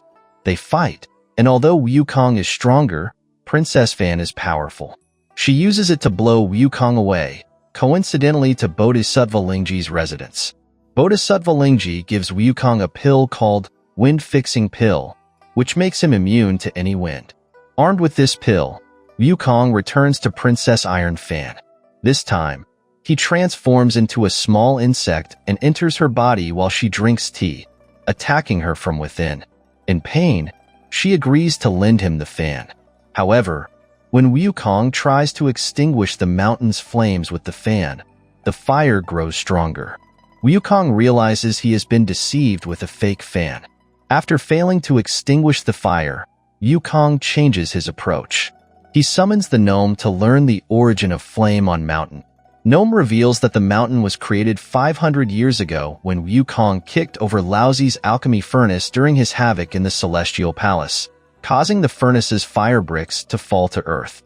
Realizing himself is the cause, Wukong feels embarrassed. The gnome advises Wukong to seek the real fan from Princess Iron Fan's husband, the Bull Demon King. However, the Bull Demon King no longer lives with his wife. He has abandoned her for a young and beautiful woman named Princess Jade Countenance. This explains why Red Boy became a problem child, due to a broken family and lack of father's love. Wukong goes to his sworn brother, the Bull Demon King, to borrow the fan and clarify the misunderstanding about Red Boy. The Bull Demon King refuses to believe and blames Wukong for harming his son, leading to a fight. Unable to defeat each other, Wukong disguises himself as the Bull Demon King and steals his mount during a banquet, pretending to reconcile with Princess Iron Fan to gain her trust and obtain the fan. When the Bull Demon King returns and finds his mount missing, he realizes Wukong tricked him. He disguises himself as Bajie to deceive Wukong and retrieve the fan. After reclaiming the fan, the Bull Demon King transforms into a more powerful form and battles Wukong and Bajie. They fight from the Mountain of Flames to the Horde Thunder Mountain, where Bajie kills Princess Jade Countenance. The Bull Demon King and Wukong continue their battle to the Palm Leaf Cave, where Bajie destroys the cave entrance. Seeing the escalating conflict, Princess Iron Fan wants her husband to offer the fan to stop the war, but he refuses. At this point, Buddha sends the 4 Vajra Guardians, Devarajali along with Prince Nada, to assist. Devarajali uses the spirit-revealing mirror to expose the Bull Demon King's true form, rendering him immobile. Finally, the Bull Demon King surrenders and converts to Buddhism, while Princess Iron Fan offers the fan and chooses to practice alone. Finally, after 3 attempts, Wukong obtains the palm leaf fan and extinguishes the flames on the mountain, cooling the weather. Tang Sanzang and his disciples cross the mountain and continue their journey. Story 20. The Theft of the Relic, Chapters 62 to 63.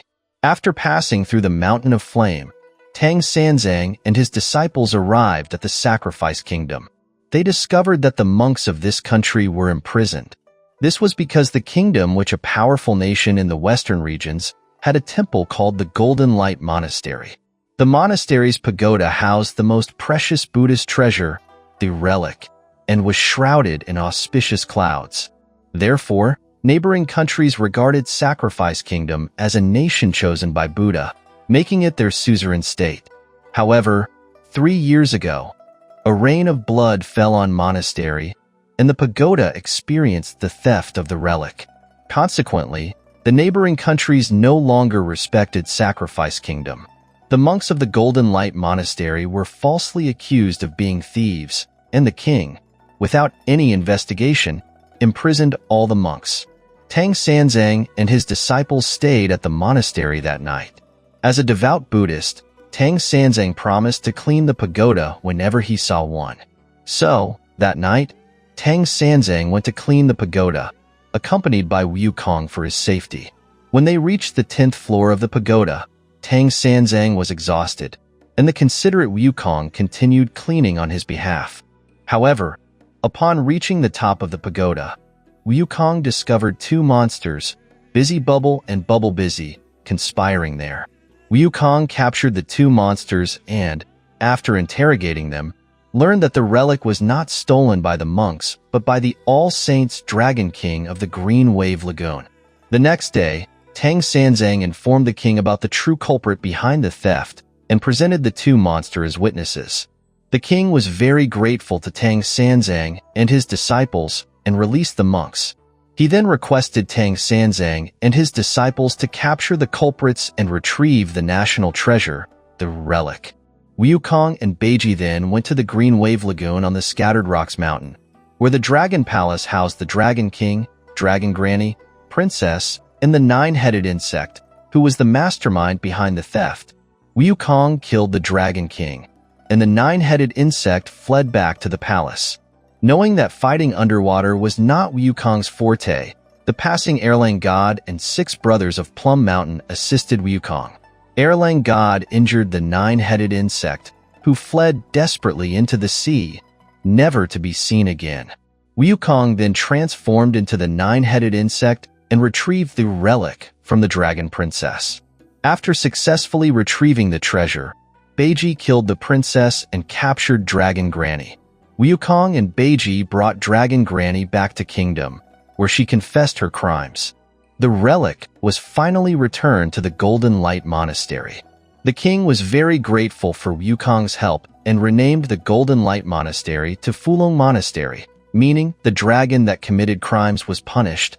Finally, Tang Sanzang and his disciples bid farewell to the king and continued their journey westward. Story 21. Tree Spirits, Poetry, and Love, Chapter 64. Tang Sanzang and his disciples arrived at the Bramble Ridge. As it was already night, they took shelter in an ancient temple. Suddenly, an old man claiming to be gnome appeared, offering food to Tang Sanzang and his disciples. With fiery eyes, Wukong immediately saw through the disguise and realized the old man was a spirit. He raised his rod to strike, but the old man transformed into a dark wind and captured Tang Sanzang. The old man took Tang Sanzang to a stone house called the Shrine of Sylvan Immortals and revealed that he was actually Squire 8 and 10. He explained that he had no intention of harming Tang Sanzang, but wanted to befriend him through poetry. Soon, 3 more old men appeared, named Squire Lonesome Rectitude, Master Void Surmounting, and Cloudbrushing Dean. Seeing their kind demeanor, Tang Sanzang agreed to recite poetry with them. However, as the night wore on, Tang Sanzang wanted to leave, and the 4 old men promised to send him back in the morning. While Tang Sanzang was conversing with the 4 old men, a beautiful woman named Apricot Immortal appeared. She offered tea to Tang Sanzang and joined in the poetry recitation. Attracted by Tang Sanzang's talent and appearance, Apricot Immortal proposed marriage to him. The 4 old men also urged Tang Sanzang to accept the marriage. However, having previously refused the queen of the women's state of West Liang, Tang Sanzang firmly rejected the proposal and argued with them until morning. Meanwhile, Wukong, Bajie, and Sha Monk were desperately searching for the missing Tang Sanzang. After a night of searching, they finally heard Tang Sanzang's cries from the west side of the Bramble Ridge and rushed to his side. Tang Sanzang recounted his night's ordeal, but by then, the 4 old men and Apricot Immortal had disappeared. Wukong discovered that the nearby trees had transformed into spirits: a cypress, a juniper, a bamboo, a pine, and an apricot tree. Bajie used his weapon to cut down the trees, revealing red blood flowing from their roots. Although Wukong's words were true, Tang Sanzang felt that the spirits had not harmed him and considered the act somewhat cruel. However, Wukong reminded Tang Sanzang not to sympathize with them, as allowing them to live would enable them to become more powerful and cause harm in the future. Recalling similar past experiences, Tang Sanzang agreed with Wukong's perspective and tried to control his unconditional compassion. Subsequently, Tang Sanzang and his disciples continued their journey westward. Story 22. The False Final Destination, The Small Thunderclap Monastery, Chapters 65 to 66. Tang and his disciples arrived at a grand temple with a plaque that read, Thunderclap Monastery. Tang Sanzang mistakenly believed they had reached the Western Heaven and that this was the final destination, the Great Thunderclap Monastery, for obtaining scriptures. He donned his most prestigious cassock and entered the temple to pay respects to the Buddha. However, while Tang Sanzang, Bajie, and Sha Monk knelt and bowed, Wukong remained standing. His fiery eyes saw through the Buddha in front of them, revealing it to be a monster in disguise.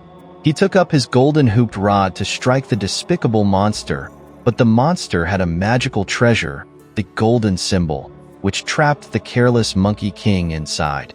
The others were also imprisoned. They realized that this was not the Great Thunderclap Monastery, but a fake one named the Small Thunderclap Monastery, built by the monster Great King of Yellow Brow to deceive Tang Sanzang. Trapped inside the golden symbol, Wukong tried to break it with his golden hooped rod but failed. He then shrank himself to try to escape through a crack but was unsuccessful. Helpless, He recited a spell to summon the Watchers and Recorders arranged by Bodhisattva Guanyin to seek help from the Jade Emperor. The Jade Emperor dispatched the 28 constellations to battle, but they still couldn't break the golden symbol to free Monkey King. Finally, Gullet the Gold Dragon of the 28 constellations drilled a small hole in the golden symbol with his horn, allowing the Wukong to escape and then smash the golden symbol from the outside. Hearing the loud noise of smashing, the monster immediately attacked Wukong and the Immortals. The 28 constellations were defeated and wrapped in a white cloth by the monster. Wukong fled to seek more reinforcements. Jinwu Master sent the Turtle and Serpent, the two generals, to assist, but they were also captured. Prince Little Zhang and the 4 great generals of Shui Mountain were also imprisoned by the monster. In desperation, Maitreya Buddha appeared and told Wukong that Great King of Yellow Brow was actually his disciple in charge of the bell. Maitreya Buddha devised a clever plan. He instructed Wukong to lure the monster to a watermelon field and transform into a watermelon, while Maitreya Buddha turned into a melon farmer. Seeing the watermelon, the monster wanted to eat it. After swallowing the watermelon, Wukong attacked the monster from inside its belly. The melon farmer reverted to Maitreya Buddha and subdued the monster. Wukong thanked Maitreya Buddha for his help, then rescued Tang Sanzang and the Immortals, and the team continued their journey westward. Story 23. Exorcising Monster and Building Roads. Even Bajie has his merits. Chapter 67. After leaving the small Thunderclap monastery, Tang Sanzang and his disciples traveled for several months and arrived at a village called Tualuo Village.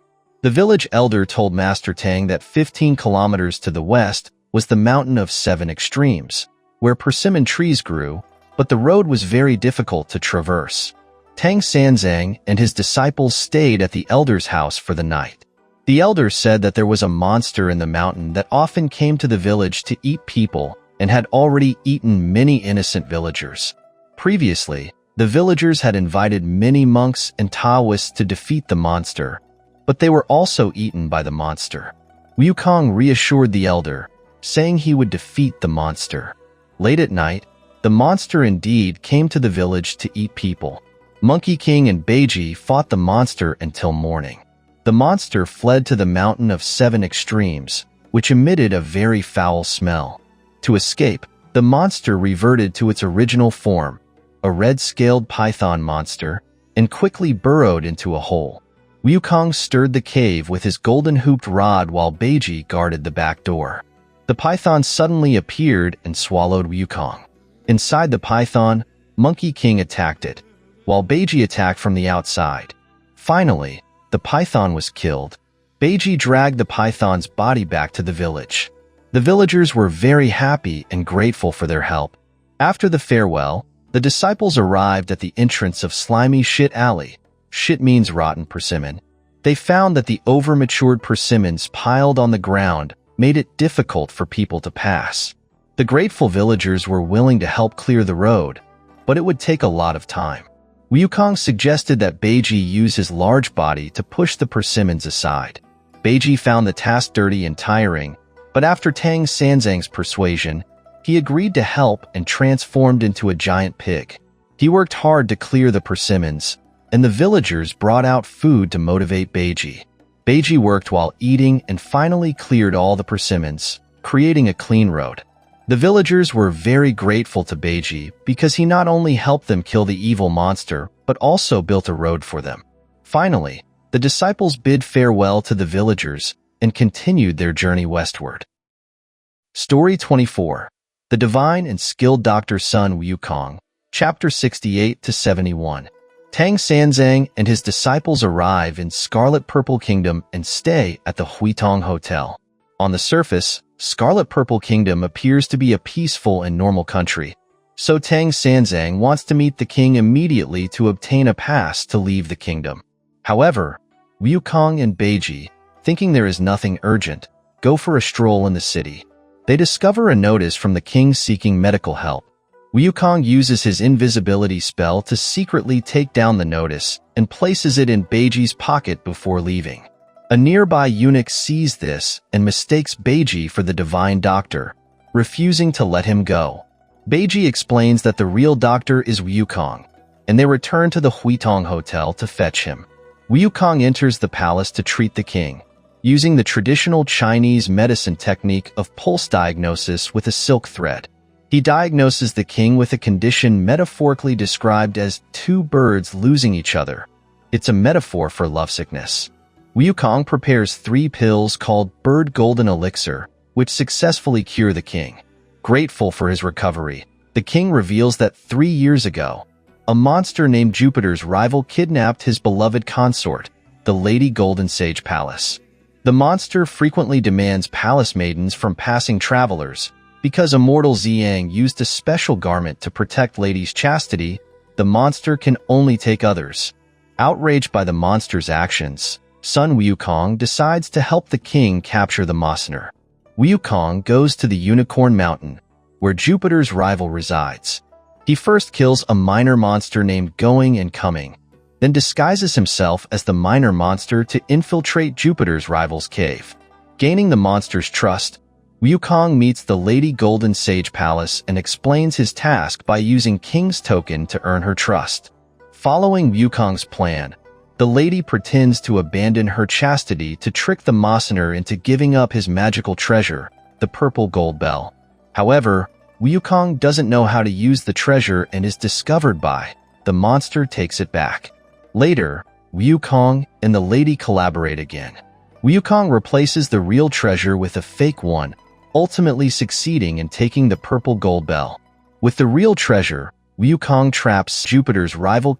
Just as the monster is about to be killed, Bodhisattva Guanyin appears, revealing that the monster is her and his mount, the golden-haired wolf, and subdues him. It turns out that the king's early archery accident injured 2 children of Phoenix downslope, causing the king was punished with 3 years of losing his companion. Wukong rescues the Lady Golden Sage Palace and reunites her with the king of Scarlet Purple Kingdom. Grateful, the king bids farewell to Tang Sanzang and his disciples, who continue their westward journey. Story 25, The Spiders and the Centipede, Chapter 72 to 73. Tang Sanzang and his disciples continue their westward journey and arrive at a beautiful estate called like an immortal shrine.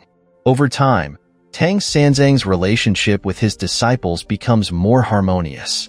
He feels that his disciples, especially Wukong, have always been the ones seeking and begging food for him.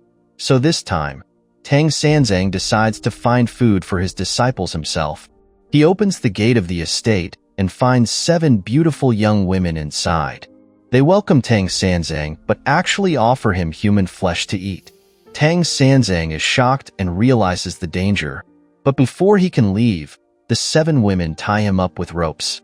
These women are actually 7 spider spirits, and the so-called, like an immortal shrine, is actually the Cobweb Cave.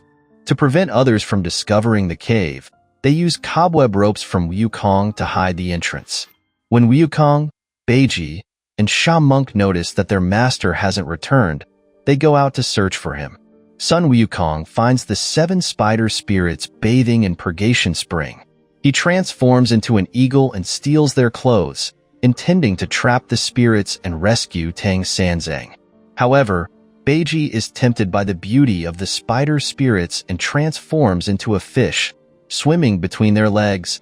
It's a subtle erotic expression. The spider spirits discover Bajie, trap him with cobweb, and call their adopted sons to control him while they escape back to Cobweb Cave. After Bajie breaks free, he and Wukong return to the cave, rescue Tang Sanzang, and burn down the cave, killing the minor monsters. The 7 spider spirits escape. Tang Sanzang and his disciples then arrive at a Taoist temple called Yellow Flower Abbey, which is actually the residence of the 7 spider spirits' senior brother, Demon Lord of 100 Eyes, a centipede monsters. The Demon Lord pretends to politely welcome Tang Sanzang and his disciples. However, the 7 spider spirits also arrive at Abbey and tell their senior brother about their experience. To avenge his junior sisters, the Demon Lord poisons the tea. Tang Sanzang, Bajie, and Sha Monk fall to the ground after drinking the tea, but the cautious Wukong does not drink it. Discovering his master's poisoning, Wukong fights the demons.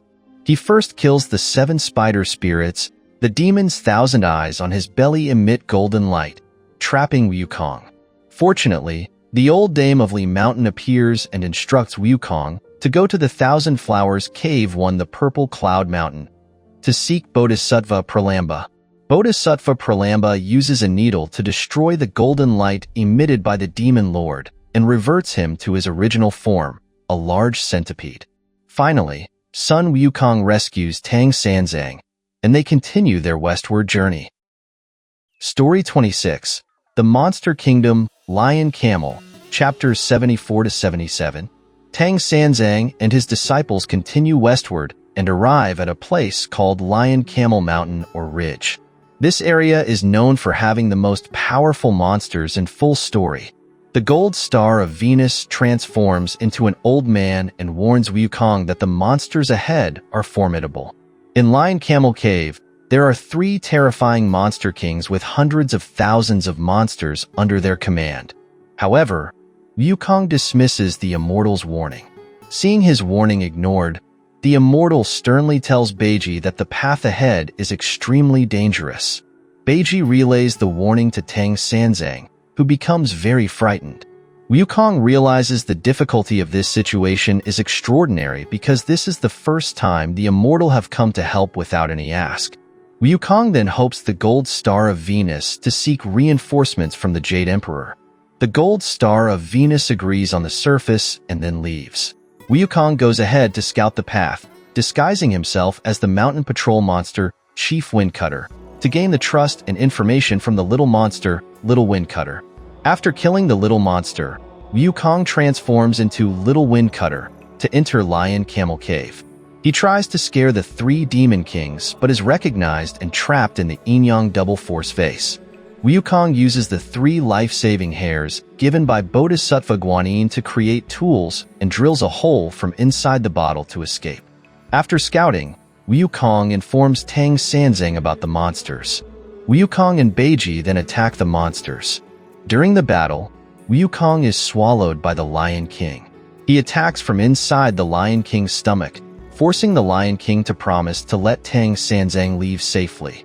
However, the Lion King breaks his promise. They fight their way out of the cave.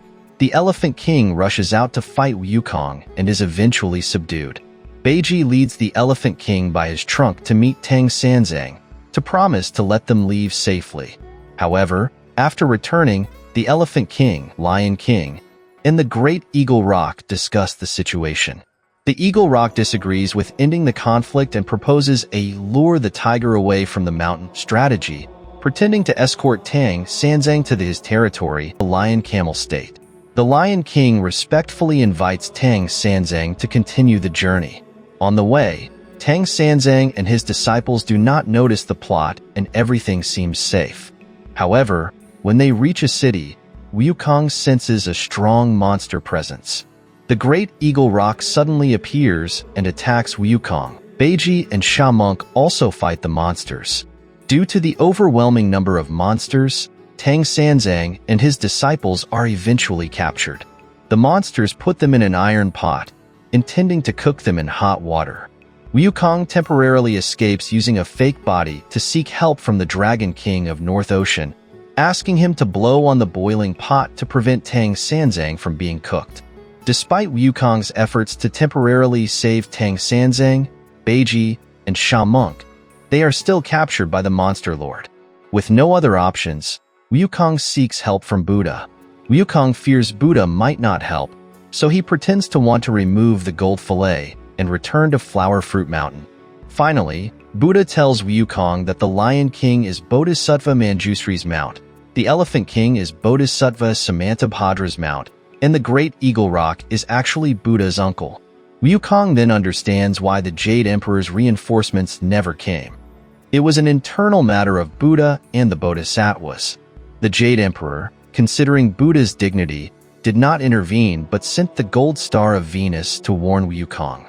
Eventually, Buddha sends Manjusri and Samantabhadra, 2 bodhisattvas to follow Wukong to Lion Camel State. Wukong lures out the 3 monster kings and pretends to be defeated, leading to the appearance of the 2 bodhisattvas and Buddha. Seeing their masters, the Lion King and Elephant King revert to their original forms and are subdued by the bodhisattvas. The Great Eagle Rock fights Buddha and is ultimately defeated, forced to convert to Buddhism. After thanking Buddha for his help, Wukong rescues Tang Sanzang, Bajie, and Sha Monk, and they continue their westward journey. Story 27. The Children's Tomb of Bxu Kingdom, Chapters 78 to 79. Tang Sanzang and his disciples continue westward and arrive at a terrifying country called Bxu Kingdom. The king of this country has taken a beautiful woman as his queen, who seems to have a special magical power that drives the king to engage in excessive sexual activity with her, exhausting him to the brink of death. The king's father-in-law offers a remedy that can restore the king's energy and prolong his life. However, this evil remedy requires the hearts of 1,110 children. The cruel king orders his men to snatch children from the homes of his subjects, keeping them in goose cages to harvest their hearts for the remedy. This terrifies the people, who do not allow their children to cry to prevent them from being taken. Thus, Bxu Kingdom is also known as the Young Master's City. Wukong, upon hearing this, becomes extremely angry and summons the city gods and gnomes to hide and protect the children. He then goes to investigate the situation. Later, Tang Sanzang visits the king to request a travel permit to pass through the kingdom, with Wukong disguised as a small insect accompanying him. The royal father-in-law appears and begins to argue with Tang Sanzang about cultivation. After Tang Sanzang leaves, the royal father-in-law tells the king that Tang Sanzang's heart would be even better than 1,000 children hearts for the remedy. Wukong overhears this plot. The next day, the king invites Tang Sanzang to the palace again. This time, Wukong disguises himself as Tang Sanzang to meet the king.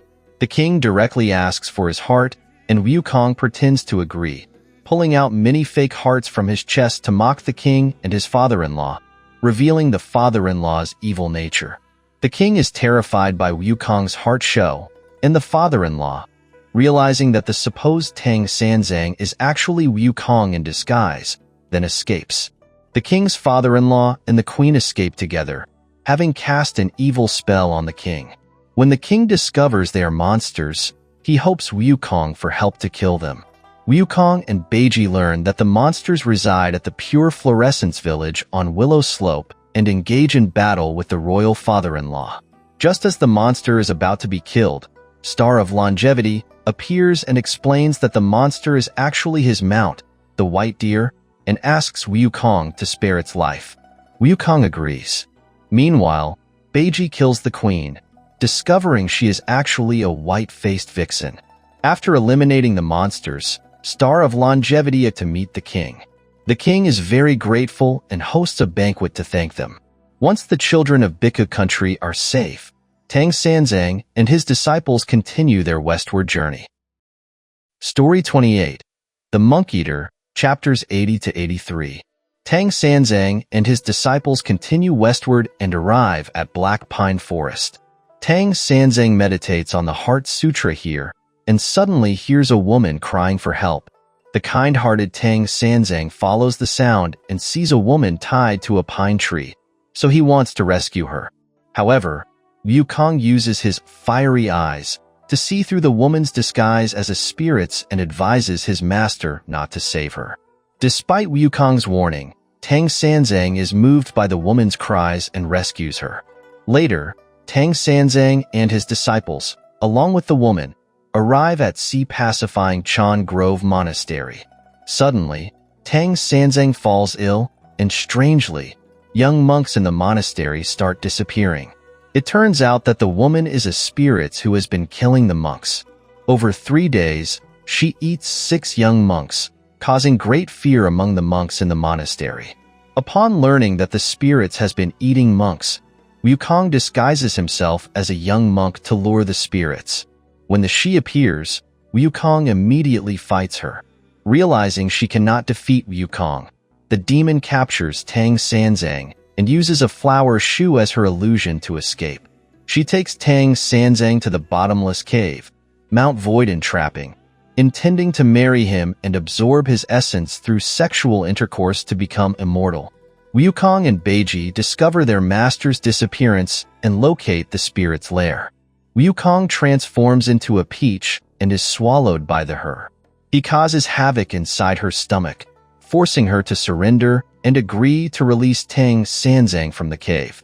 As she leads Tang Sanzang out of the cave, Bajie and Sha Monk immediately engage her in battle. However, she escapes again using her flower shoe and recaptures Tang Sanzang. Wukong re-enters the cave and discovers a plaque reading, "Respected Father Devaraja Li."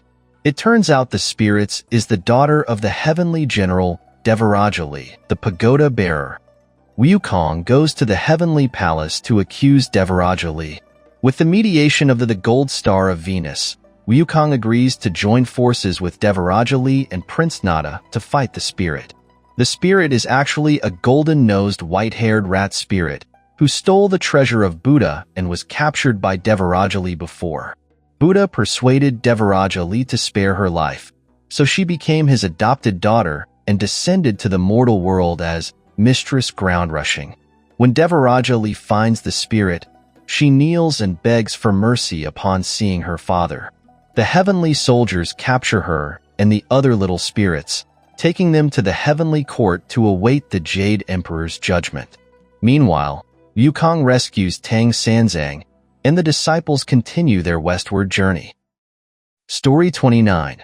The Massacre of the Monks, chapters 84 to 85. Tang Sanzang and his disciples continue westward and arrive at the Dharma-destroying kingdom, which means the country that massacres monks. Outside the city, they meet an old woman and a child who tell Tang Sanzang that the king of this country harbors a grudge against monks from his past life and has vowed to kill 10,000 monks. He has already killed 9,996 and needs 4 more.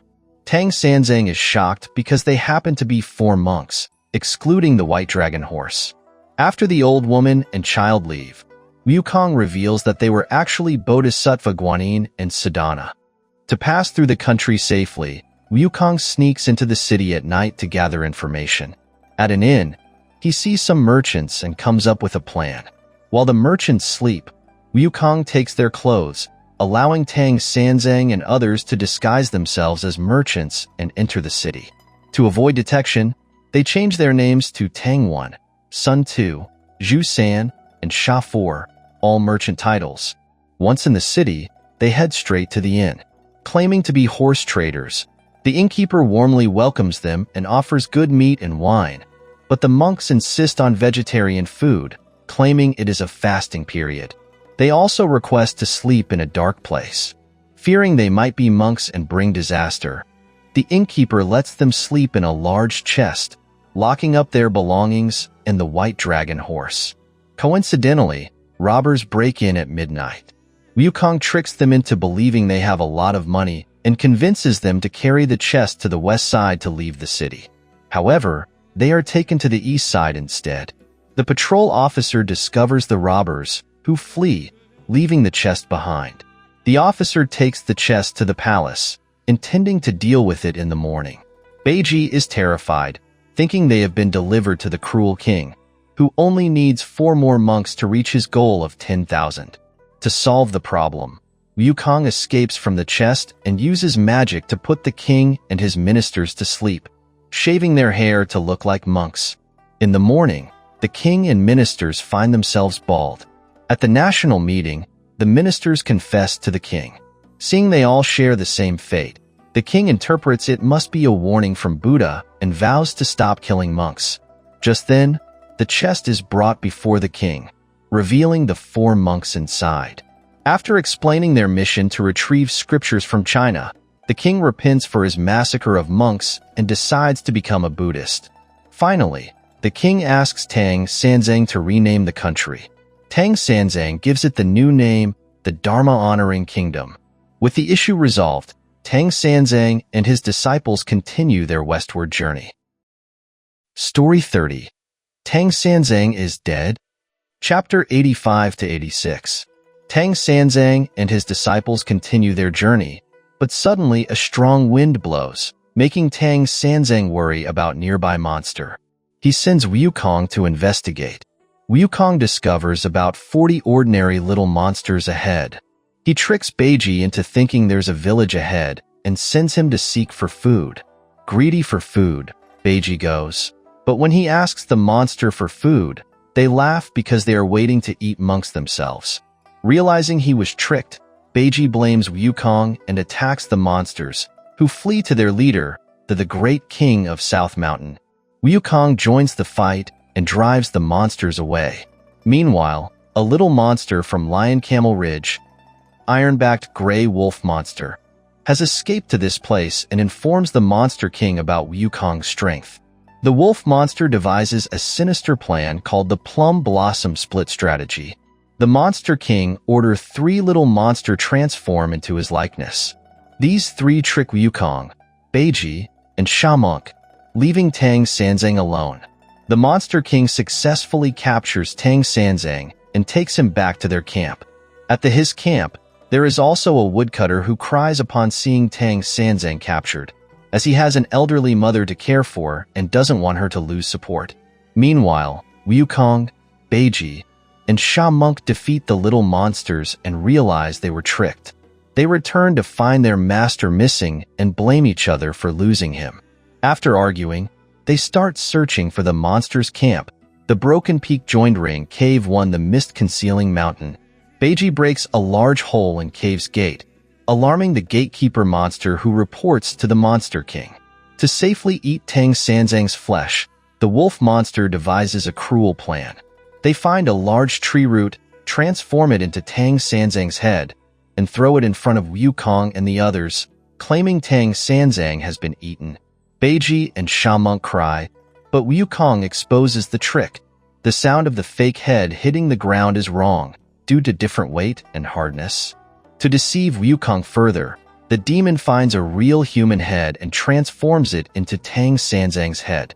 This time, Wukong hears the sound of a real head hitting the ground and believes Tang Sanzang has been killed. Wukong, Bajie, and Sha Monk are heartbroken and cried. After their sorrow, an enraged Wukong leads his young brothers to avenge for their master, showing no mercy to the monsters. The demons, seeing the 3 Super Saiyajin Shaya run, are terrified and block the main gate. However, Wukong, though angry, remains rational and finds a small gate. He transforms into a mouse and enters the cave, discovering Tang Sanzang is still alive. Wukong rescues his master and the poor woodcutter. Bajie, upon learning Tang Sanzang is alive, is both happy and angry. Happy that his master is alive and angry at being tricked again. Bajie destroys the monster's lair and kills the great king of South Mountain, who turns out to be a spotted leopard spirit. Leaving the demon's camp, Tang Sanzang and his disciples arrive at the woodcutter's home. The grateful woodcutter and his mother provide a delicious meal. After eating, the 4 continue their adventurous journey. Story 31. The Phoenix Immortal Prefecture Prays for Rain. Chapter 87. Tang Sanzang and his disciples continued their journey and passed through a city. This was Phoenix Immortal Prefecture. Coincidentally, they saw the governor of Prefecture posting a notice. After reading the notice, Wukong learned that the area had been suffering from drought for years and was just hoping someone could bring rain. Since Wukong was familiar with the Dragon King who controlled the rain, he accepted the task. After Wukong recited a special incantation, the sky immediately filled with dark clouds, and the Dragon King of the East Ocean soon appeared. However, upon hearing that Wukong wanted him to bring rain, the Dragon King said he dared not do so without the Jade Emperor's order, as he would face severe punishment for disobeying the Jade Emperor's command. Thus, Wukong went to the Heavenly Palace to seek the Jade Emperor's decree to bring rain. The Jade Emperor, upon hearing that it was for Phoenix Immortal Prefecture, explained that 3 years ago, the governor had knocked over the offerings meant for the Jade Emperor, and the offerings were eaten by dogs. Feeling insulted, the Jade Emperor decided to punish them. In the Heavenly Palace, there was a mountain of rice, a mountain of flour, and a golden lock. Only when the chickens finished the rice mountain, the dogs finished the flour mountain, and the candle burned through the golden lock would the punishment end. Wukong had no choice but to return to the governor. The governor explained that 3 years ago, because of a serious argument with his wife, he had a quarrel with him and, in anger, knocked over the table with the offerings. Now, the governor deeply regretted his actions and begged for the punishment to fall solely on him, sparing the people of the city from suffering. The kind-hearted Bajie decided to eat the rice and flour, while Wukong attempted to burn through the golden lock, but they ultimately failed. The governor, seeking redemption, fervently prayed to the sky, and the entire prefecture began to pray as well. Seeing the governor's sincere heart, Wukong once again went to the Jade Emperor. This time, the gods in charge of rain were already waiting for Wukong, and the Jade Emperor forgave the governor. Soon, heavy rain fell, and the prefecture's people knelt in gratitude. The governor, having fulfilled his wish, thanked Tang Sanzang and his disciples profusely. He built a temple for them. Subsequently, the people of the prefecture escorted Tang Sanzang and his disciples for 15 kilometers before reluctantly parting ways. Story 32. The Disciple's Disciple and the Stolen Weapons, Chapter 88-90. Tang Sanzang and his disciples were getting closer to the Spirit Mountain. They arrived at Jade Flower District in the Kingdom of India, where the city lord, Jade Flower King, was a relative of the King of India. His 3 sons, upon learning that Wukong, Bajie, and Sha Monk were skilled in martial arts, asked them to be their martial arts teachers. Wukong and his companions not only taught them martial arts, but also helped them forge weapons. However, these weapons were stolen by a yellow lion spirit. Upon discovering the theft, Wukong and his companions investigated and found that the yellow lion spirit from Mount Leopard's Head. Along the way, they defeated 2 little monsters named Shifty and Freaky and Shifty. Wukong and Bajie disguised themselves as those 2, while Sha Monk disguised himself as a sheep merchant. They successfully infiltrated the yellow lion spirit's camp. Taking advantage of his distraction, they retrieved the weapons and fought him. After being defeated, the yellow lion spirit fled to Nine Bin's Curvet Cave, the bamboo knot mountain, to seek help from his master, nine-headed lion demon named Ninefold Numina Primal Sage. Ninefold Numina Primal Sage, upon hearing the yellow lion spirit's story, led his minions to Mount Leopard's Head to battle Wukong and his companions. The spirit used a diversionary tactic to capture Tang Sanzang, Jade Flower King, and 3 princes. With many hostages in the enemy's hands, Wukong could not attack directly. Using his experience, Wukong summoned the gnome to inquire about spirit's origins. He learned that Ninefold Numina Primal Sage was the mount of the salvific celestial worthy of the great monad. Wukong then invited that immortal. Upon seeing his master, the spirits dared not resist and reverted to his original form, being taken away. Wukong then rescued all the hostages, and Bajie burned the spirit's camp. After staying a few more days at the palace, Tang Sanzang and his disciples bid farewell to Jade Flower King and continued their adventure. Story 33. At Gold Level Prefecture, they watch lanterns on the 15th night, Chapter 91-92. Tang Sanzang and his disciples arrived at the Mercy Cloud Temple in Gold Level Prefecture during the traditional Lantern Festival. The monks at the temple warmly welcomed them and introduced the local customs, inviting them to enjoy the lanterns. On the night of the Lantern Festival, while the disciples were watching the lanterns on the street, 3 Buddhas suddenly appeared. The devout Tang Sanzang knelt down to worship, but Wukong saw through the disguise and recognized them as monsters. Before Wukong could approach his master, the 3 fiend quickly captured Tang Sanzang. Wukong followed the monsters to the Grand Dragon Mountain, where the Grand Dragon Mountain informed him that the 3 monsters, known as Great King Cold Deterrent, Great King Heat Deterrent, and Great King Dust Deterrent, resided in Mysterious Flower Cave. Every year during the Lantern Festival, they disguised themselves as Buddhas to collect offerings. Wukong found the cave and fought them, but he struggled to defeat them alone. He returned to the temple to discuss with Bajie and Sha Monk. The three of them challenged the monsters again, but Bajie and Sha Monk were captured.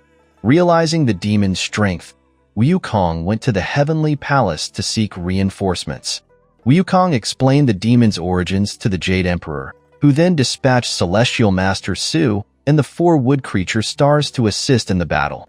The 4 wood creature stars, being natural enemies of these rhinoceros monsters, forced the monsters to flee. Wukong and the Wood Hound, Horn the Wood Dragon pursued them, while Dipper the Wood Unicorn and Straddle the Wood Wolf eliminated the little monsters in the camp and rescued Tang Sanzang, Bajie, and Sha Monk. The 3 monsters fled to the Dragon Palace of the West Ocean, where the Dragon King and Crown Prince Amoang joined the fight and ultimately captured the 3 rhinoceros monsters. The people of Gold Level Prefecture, grateful for Wukong's defeat of the demons, held a grand banquet in his honor. Finally, Tang Sanzang and his disciples left the prefecture to continue their journey. Story 34. The False Princess of the Kingdom of India, Chapter 93-95. After leaving Gold Level Prefecture, Tang Sanzang and his disciples traveled for half a month and arrived at Gold Spreading Monastery, located 60 miles from the capital of the Kingdom of India. This monastery is a famous monastery mentioned in Buddhist scriptures. As night fell, Tang Sanzang and his disciples decided to stay at the monastery. The abbot and Tang Sanzang were admiring the moon when they suddenly heard a woman's cry. It turned out that a year ago, this woman had been blown to here by a strong wind. She claimed to be the princess of the Kingdom of India. However, the abbot had heard that the Kingdom of India had only one princess who had always been in the palace, so he could not confirm her identity. To avoid causing trouble, he could not let her return. The abbot asked Tang Sanzang to verify the woman's identity when he went to the Kingdom of India, and Tang Sanzang agreed. The next day, Tang Sanzang and his disciples finally arrived at the capital of the Kingdom of India, which meant they were close to the great Thunderclap monastery, and their mission to retrieve the scriptures was nearing completion. In the afternoon, Tang Sanzang went to the palace to apply for a travel permit.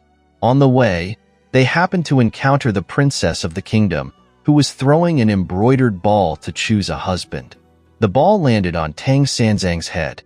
The princess then requested Tang Sanzang to enter the palace to meet the king. Wukong suggested that Tang Sanzang agree to the marriage first. After entering the palace, Tang Sanzang was forced to agree to the marriage in order to get the travel permit for his disciples.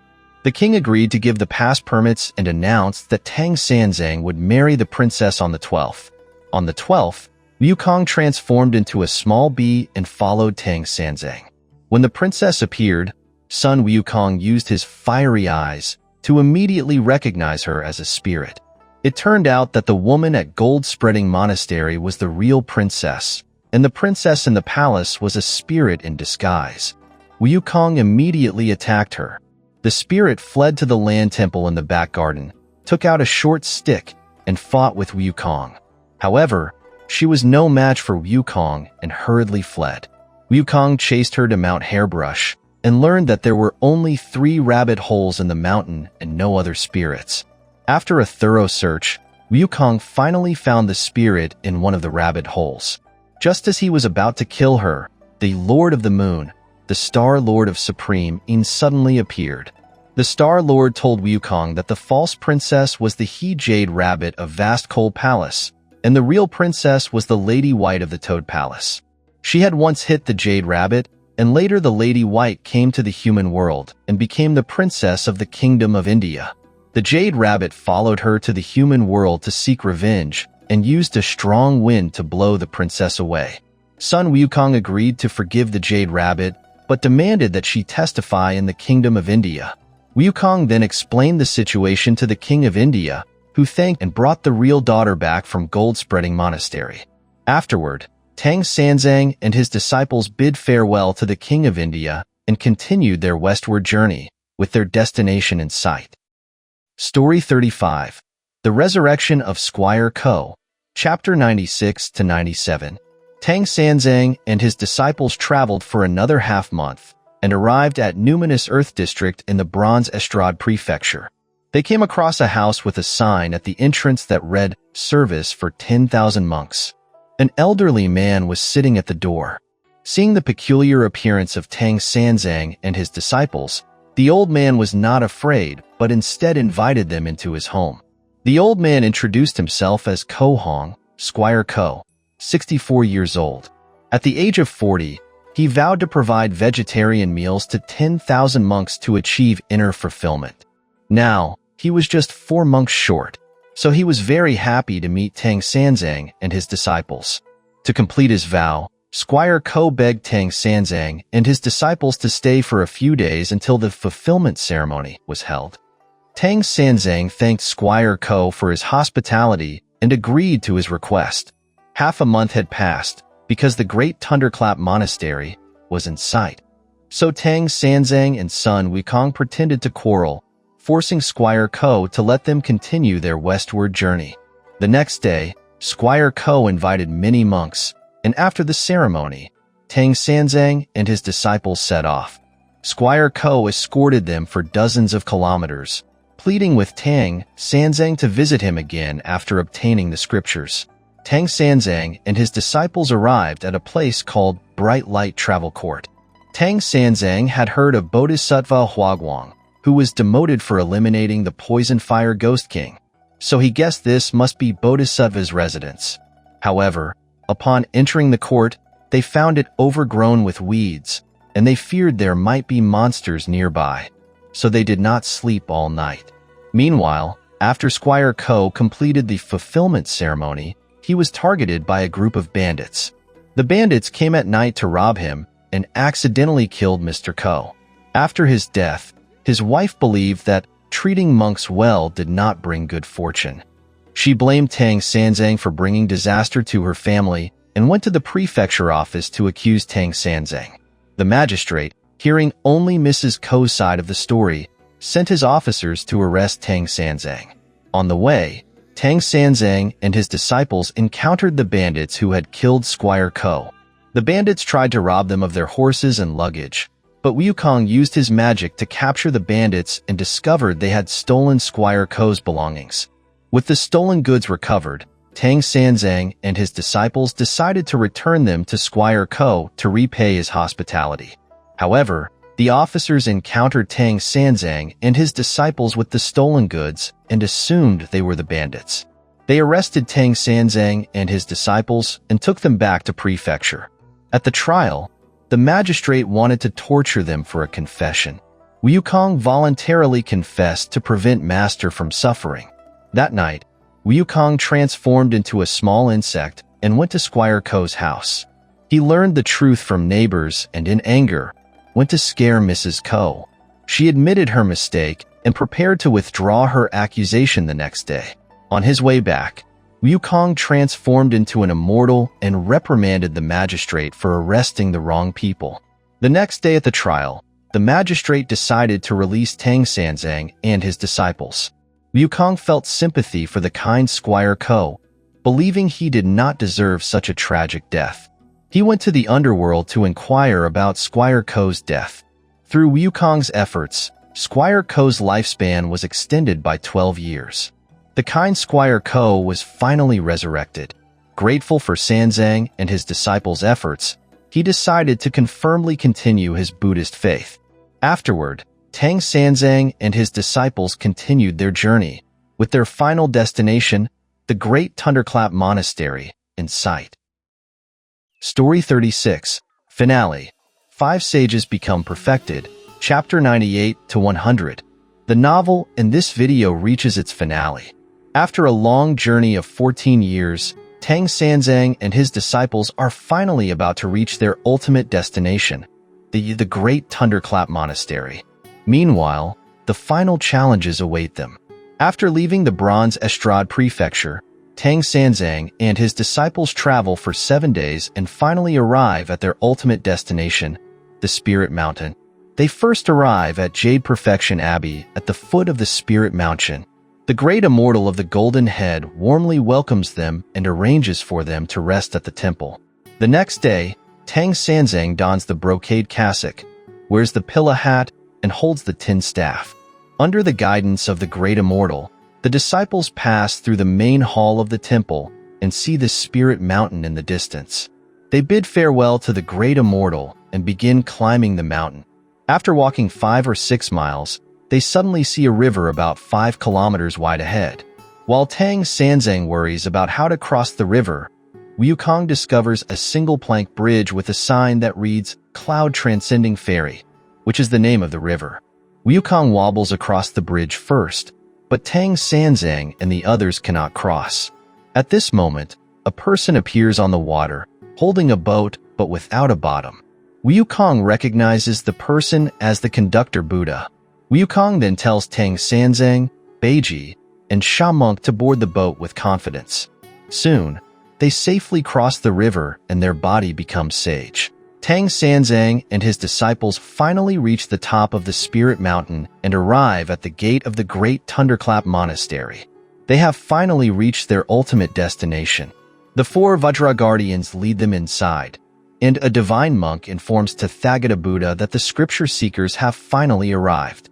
Tathagata Buddha gathers the 8 bodhisattvas, 4 heavenly kings, 500 arhats, and others to line up on both sides, allowing Tang Sanzang to enter. Tang Sanzang and his disciples enter the Mahavira Hall, first bowing to Tathagata Buddha, then to the other Buddhas and bodhisattvas on both sides. Finally, Tang Sanzang kneels before Tathagata Buddha and presents the travel register documents. After reviewing the documents, Tathagata Buddha returns them to Tang Sanzang and explains the reasons for seeking the scriptures and the contents of the scriptures in detail. Then, Tathagata Buddha instructs his disciples Ananda and Kasyapa to take Tang Sanzang and his disciples to eat first and then retrieve the scriptures. After eating, Ananda and Kasyapa lead Tang Sanzang and his disciples to the sutra library to retrieve the scriptures. However, they unexpectedly ask Tang Sanzang for money and treasures. Tang Sanzang says he has no money, it's true, and Ananda and Kasyapa, thinking Tang Sanzang is very naive, secretly give them blank scriptures. After retrieving the scriptures, Tang Sanzang and his disciples bid farewell to Tathagata Buddha and descend the mountain. However, the Dipampara, the Buddha of the past, had already noticed that Ananda and Kasyapa gave blank scriptures, so he instructs White Heroic Honored One to cast a spell. He extends a large hand from the sky, takes all the scriptures, and throws them down from. When the disciples open the scriptures, Tang Sanzang find that they are blank pages, so they hurriedly return to the great Thunderclap Monastery to inquire and hope to retrieve the true scriptures. Feeling deceived, Wukong complains to Tathagata Buddha, believing that they were given blank scriptures because they did not offer money or treasures. Tathagata Buddha explains that the holy scriptures are not to be given lightly, nor are they to be received gratis. Then, Tathagata Buddha summons Ananda and Kasyapa and orders them to give the true scriptures with words to Tang Sanzang this time. For the second time, Tang Sanzang and his disciples, led by Ananda and Kasyapa, arrive at the sutra library. However, they still ask Tang Sanzang for some money or treasures. Tang Sanzang has no valuables, so he asks Sha Monk to take out the purple gold alms bowl given by the emperor.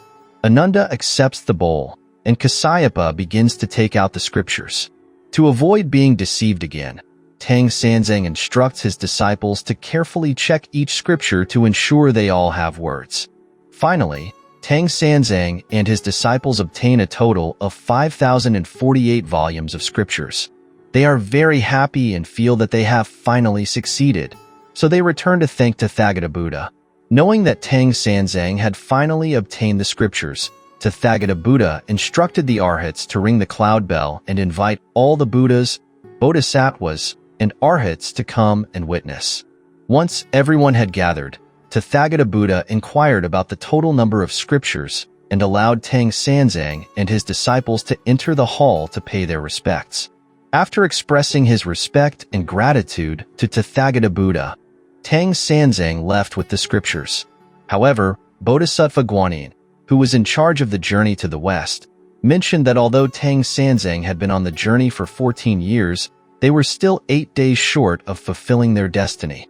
Thus, Tathagata Buddha instructed 8 Vajra Guardians to help Tang Sanzang and his disciples return. The 8 Vajra Guardians carried Tang Sanzang and his disciples on clouds, seemingly completing the great task of the journey to the west. After Tang Sanzang and his disciples left, the recorders and overseers of the journey reported to Guanyin Bodhisattva that Tang Sanzang and his disciples had experienced a total of 80 calamities. However, in Buddhism, the number 99 is significant, and they believed one more calamity was needed to reach the destined number of 99. Therefore, Bodhisattva Guanyin ordered the 5 quarters to catch up with the 8 Vajra Guardians and add one more calamity for Tang Sanzang and his disciples. The quarters caught up with the Guardians and informed them of the situation. The 8 Vajra Guardians then cast a spell, causing Tang Sanzang and his disciples, along with their horse and scriptures, to fall to the ground. Tang Sanzang was surprised when he fell to the ground, but Wukong was unfazed. They found themselves at the heaven-reaching river. The old sea turtle that had carried Tang Sanzang across the river years ago suddenly appeared. The old turtle said he had been waiting for Tang Sanzang for many years. Wukong asked the old turtle to carry them across the river again, and the old turtle agreed. However, just as they were about to reach the shore, the old turtle asked Tang Sanzang about the promise he had made to inquire about the turtle's lifespan to Tathagata Buddha. Tang Sanzang realized he had forgotten the promise and remained silent. Knowing that Tang Sanzang had forgotten, the old turtle suddenly submerged, causing Tang Sanzang and his disciples, along with the scriptures, to fall into the water. After falling into the water, Wukong immediately rescued Tang Sanzang, but the scriptures and their clothes were soaked. After reaching the shore, they encountered a storm with strong winds and lightning. Tang Sanzang and his disciples desperately protected the scriptures. After the storm, to prevent the pages from sticking together, Tang Sanzang began drying the scriptures in the sunlight. But while drying the scriptures, he accidentally stuck a few volumes of the sutra to a rock, causing the scriptures to be incomplete. Tang Sanzang was heartbroken, feeling that he could not achieve enlightenment. However, Wukong comforted him, saying that even heaven and earth have imperfections, and it is these imperfections that highlight their beauty and value. This was all part of destiny. Understanding Wukong's words, Tang Sanzang and his disciples stayed at Qin family village for a few days before leaving. Having experienced the final calamity, they had now reached the destined number of 99. 8 Vajra Guardians reappeared and used the wind to quickly send Tang Sanzang and his disciples back to the China. As they were about to reach the Chinese capital, Chang'an, 8 Vajra Guardians informed them that Bodhisattva Guanyin had instructed them to return within 8 days, and now 4 days had passed, urging them to return quickly. Emperor Taizong of Tang had personally seen Tang Sanzang off from Chang'an in the 13th year of Jingguan, 639 AD. In the 16th year of Jingguan, 642 AD, he built the scripture viewing tower in Chang'an to prepare for the arrival of the scriptures. Every year, the emperor visited the tower, hoping for Tang Sanzang's return. On this day, Emperor Taizong saw auspicious signs and fragrant winds from the west, knowing that Tang Sanzang had finally returned. He led officials to welcome Tang Sanzang. Upon seeing Tang Sanzang, the emperor was very excited. In the palace, Tang Sanzang presented the scriptures to the emperor and recounted his 14-year journey. Seeing the unusual appearance of Tang Sanzang's 3 disciples, Tang Sanzang introduced them to the emperor. The next day, the emperor explained the great significance of the journey to his ministers and personally wrote the preface to the holy teachings. The officials congratulated the emperor on fulfilling his wish. A few days later, the 8 great Vajras appeared and took Tang Sanzang and his disciples back to Spirit Mountain. The emperor then selected high monks to transcribe the scriptures and spread them throughout China. Tang Sanzang and his disciples were sent back to the Spirit Mountain, exactly fulfilling Bodhisattva Guanyin's 8-day requirement. The 8 Vajra Guardians brought Tang Sanzang and his disciples before Tathagata Buddha. Tathagata Buddha granted each of them their respective positions. Tang Sanzang became the Buddha of Kendana merit, Wukong became the Buddha victorious in strife, Bajie became the janitor of the altars, Sha Monk became the golden-bodied Arhat, and the white dragon horse became 8 classes of supernatural beings. At the same time, the white dragon horse finally returned to its original form, and the gold fillet on Sun Wukong's head was removed. The journey to the west was finally completed, and the story of Journey to the West came to an end. Okay, the story of Journey to the West is finally told. At this point, I want to apologize because I feel my summary only captured less 10% of the brilliance of the novel. Besides the main plot, there are countless wonderful dialogues, details, foreshadowing, and poems that this video cannot convey. However, I still hope this video can help you, my friend, to know the story of Journey to the West and provide some assistance when you play Black Myth Wukong. I always believe that prejudices and stereotypes can be changed by excellent artwork. This change happens silently, but this silence is deafening.